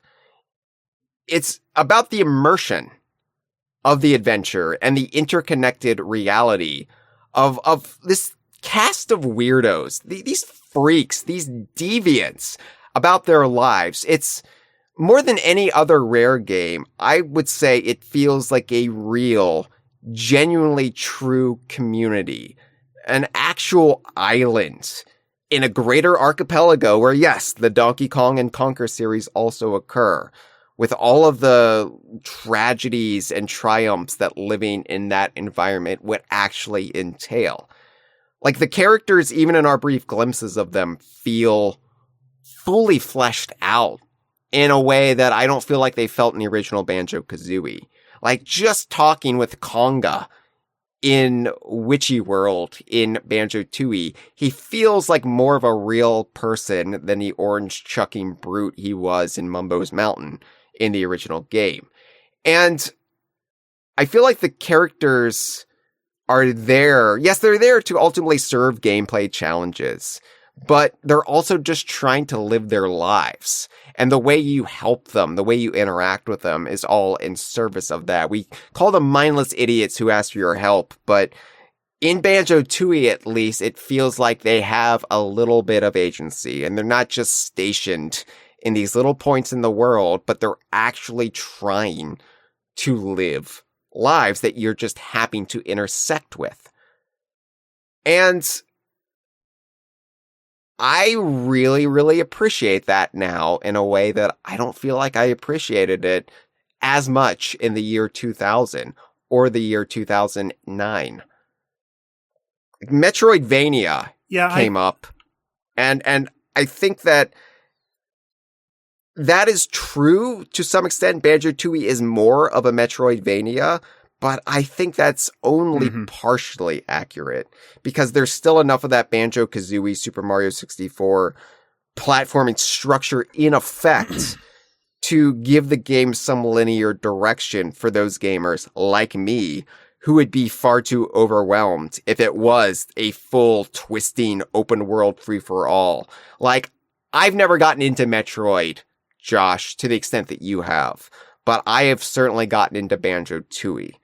And I feel like it's this brilliant, happy middle ground that feels very unique, or at least first of its kind. Not just the first of its kind. That's kind of something, when I was listening to a lot of our calls and sort of taking in the totality of them, this kept coming to mind. It's like,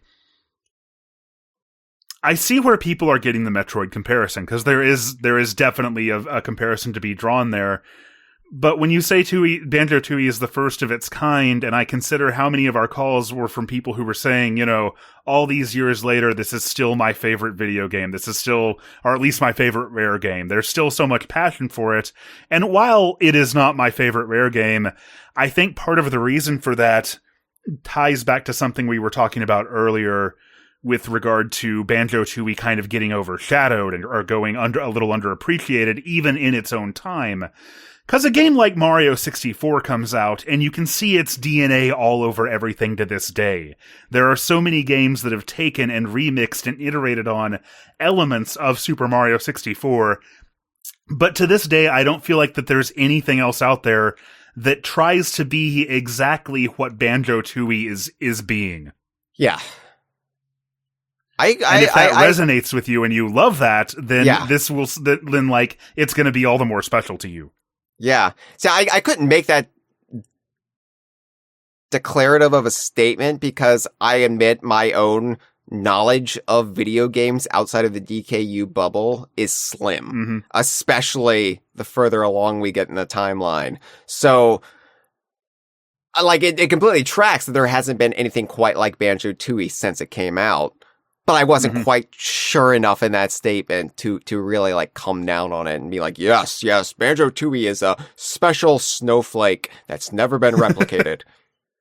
I've heard that the original Jak and Daxter may have some things in common with it. I haven't played that. Okay. And that was sort of the one thing that I'm aware of that was sort of holding me back a little bit. But I don't think that the original Jak and Daxter is even that is going to scratch the same itch, if that makes sense. You know, I made a joke on social media back on election day that Tooie came out in the aftermath of another contentious presidential election of 2000 Bush-Gore election, and, you know, the recounts and court battles, Brooks Brothers riots, and Supreme Court... Hanging chads, Supreme Court interference. And now Tooie has come out on NSO right before 2024 election. And, you know, that's brought forth an entirely different but somewhat similar form of social malaise. And it's funny to me how maybe like what it's taken for me to escape back into the world of Tooie and reconnect with it on an emotional level beyond it just being on NSO is the need to escape from our world once again and and run off to, yes, it's an island run by witches, and a lot of the characters are miserable, but it definitely feels a little bit more cheery than it has in the past 24 years for me, and now I'm able to use it as a legitimate form of escapism, rather than just appreciating it on that purely intellectual level that I was before. And I will say that too, yes, Tooie holds up better on the format of Nintendo Switch with all of those perks, handheld, save states, easy access to widescreen mode on the N64 than it does on a console with the limitations of the year 2000 still in place or on the Xbox platforms. I think that this world, the world of Banjo-Tooie, the world presented in the game, the Isle of Hags, I think it still might be off-putting for some normies out there. You know, for the straight-laced folk who might raise an eyebrow and feel the vapors, who don't like the very British outlook and humor of Rare, which they do populate the Isle of Hags. I said deviants. I said freaks. I said weirdos. They're perverts as well, Josh. Oh my God, there's some perverts in this game. And if you are a legitimate Rare sicko like me, getting to luxuriate in that world, getting to really just marinate, soak in the juices of the perverts, it might be something close to the perfect experience you'll ever have playing a video game. I've never had the perfect Banjo-Tooie experience until now. And now that I have it, now that my hopes and aspirations for it on NSO have borne fruit, and I say, yes, this is the perfect way to play Banjo-Tooie, I'm starting to think Banjo-Tooie is the perfect Rare game if you are a Rare fanatic.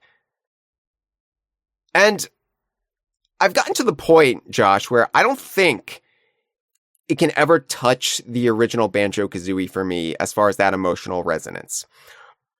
But I think I respect Banjo-Tooie more than Banjo-Kazooie. I think I look at what it does as a game, what it tries to do, and what it does accomplish, and I say, it really swang a lot harder than Banjo-Kazooie did. Banjo-Kazooie played a lot of things safe. It did Super Mario 64, but better.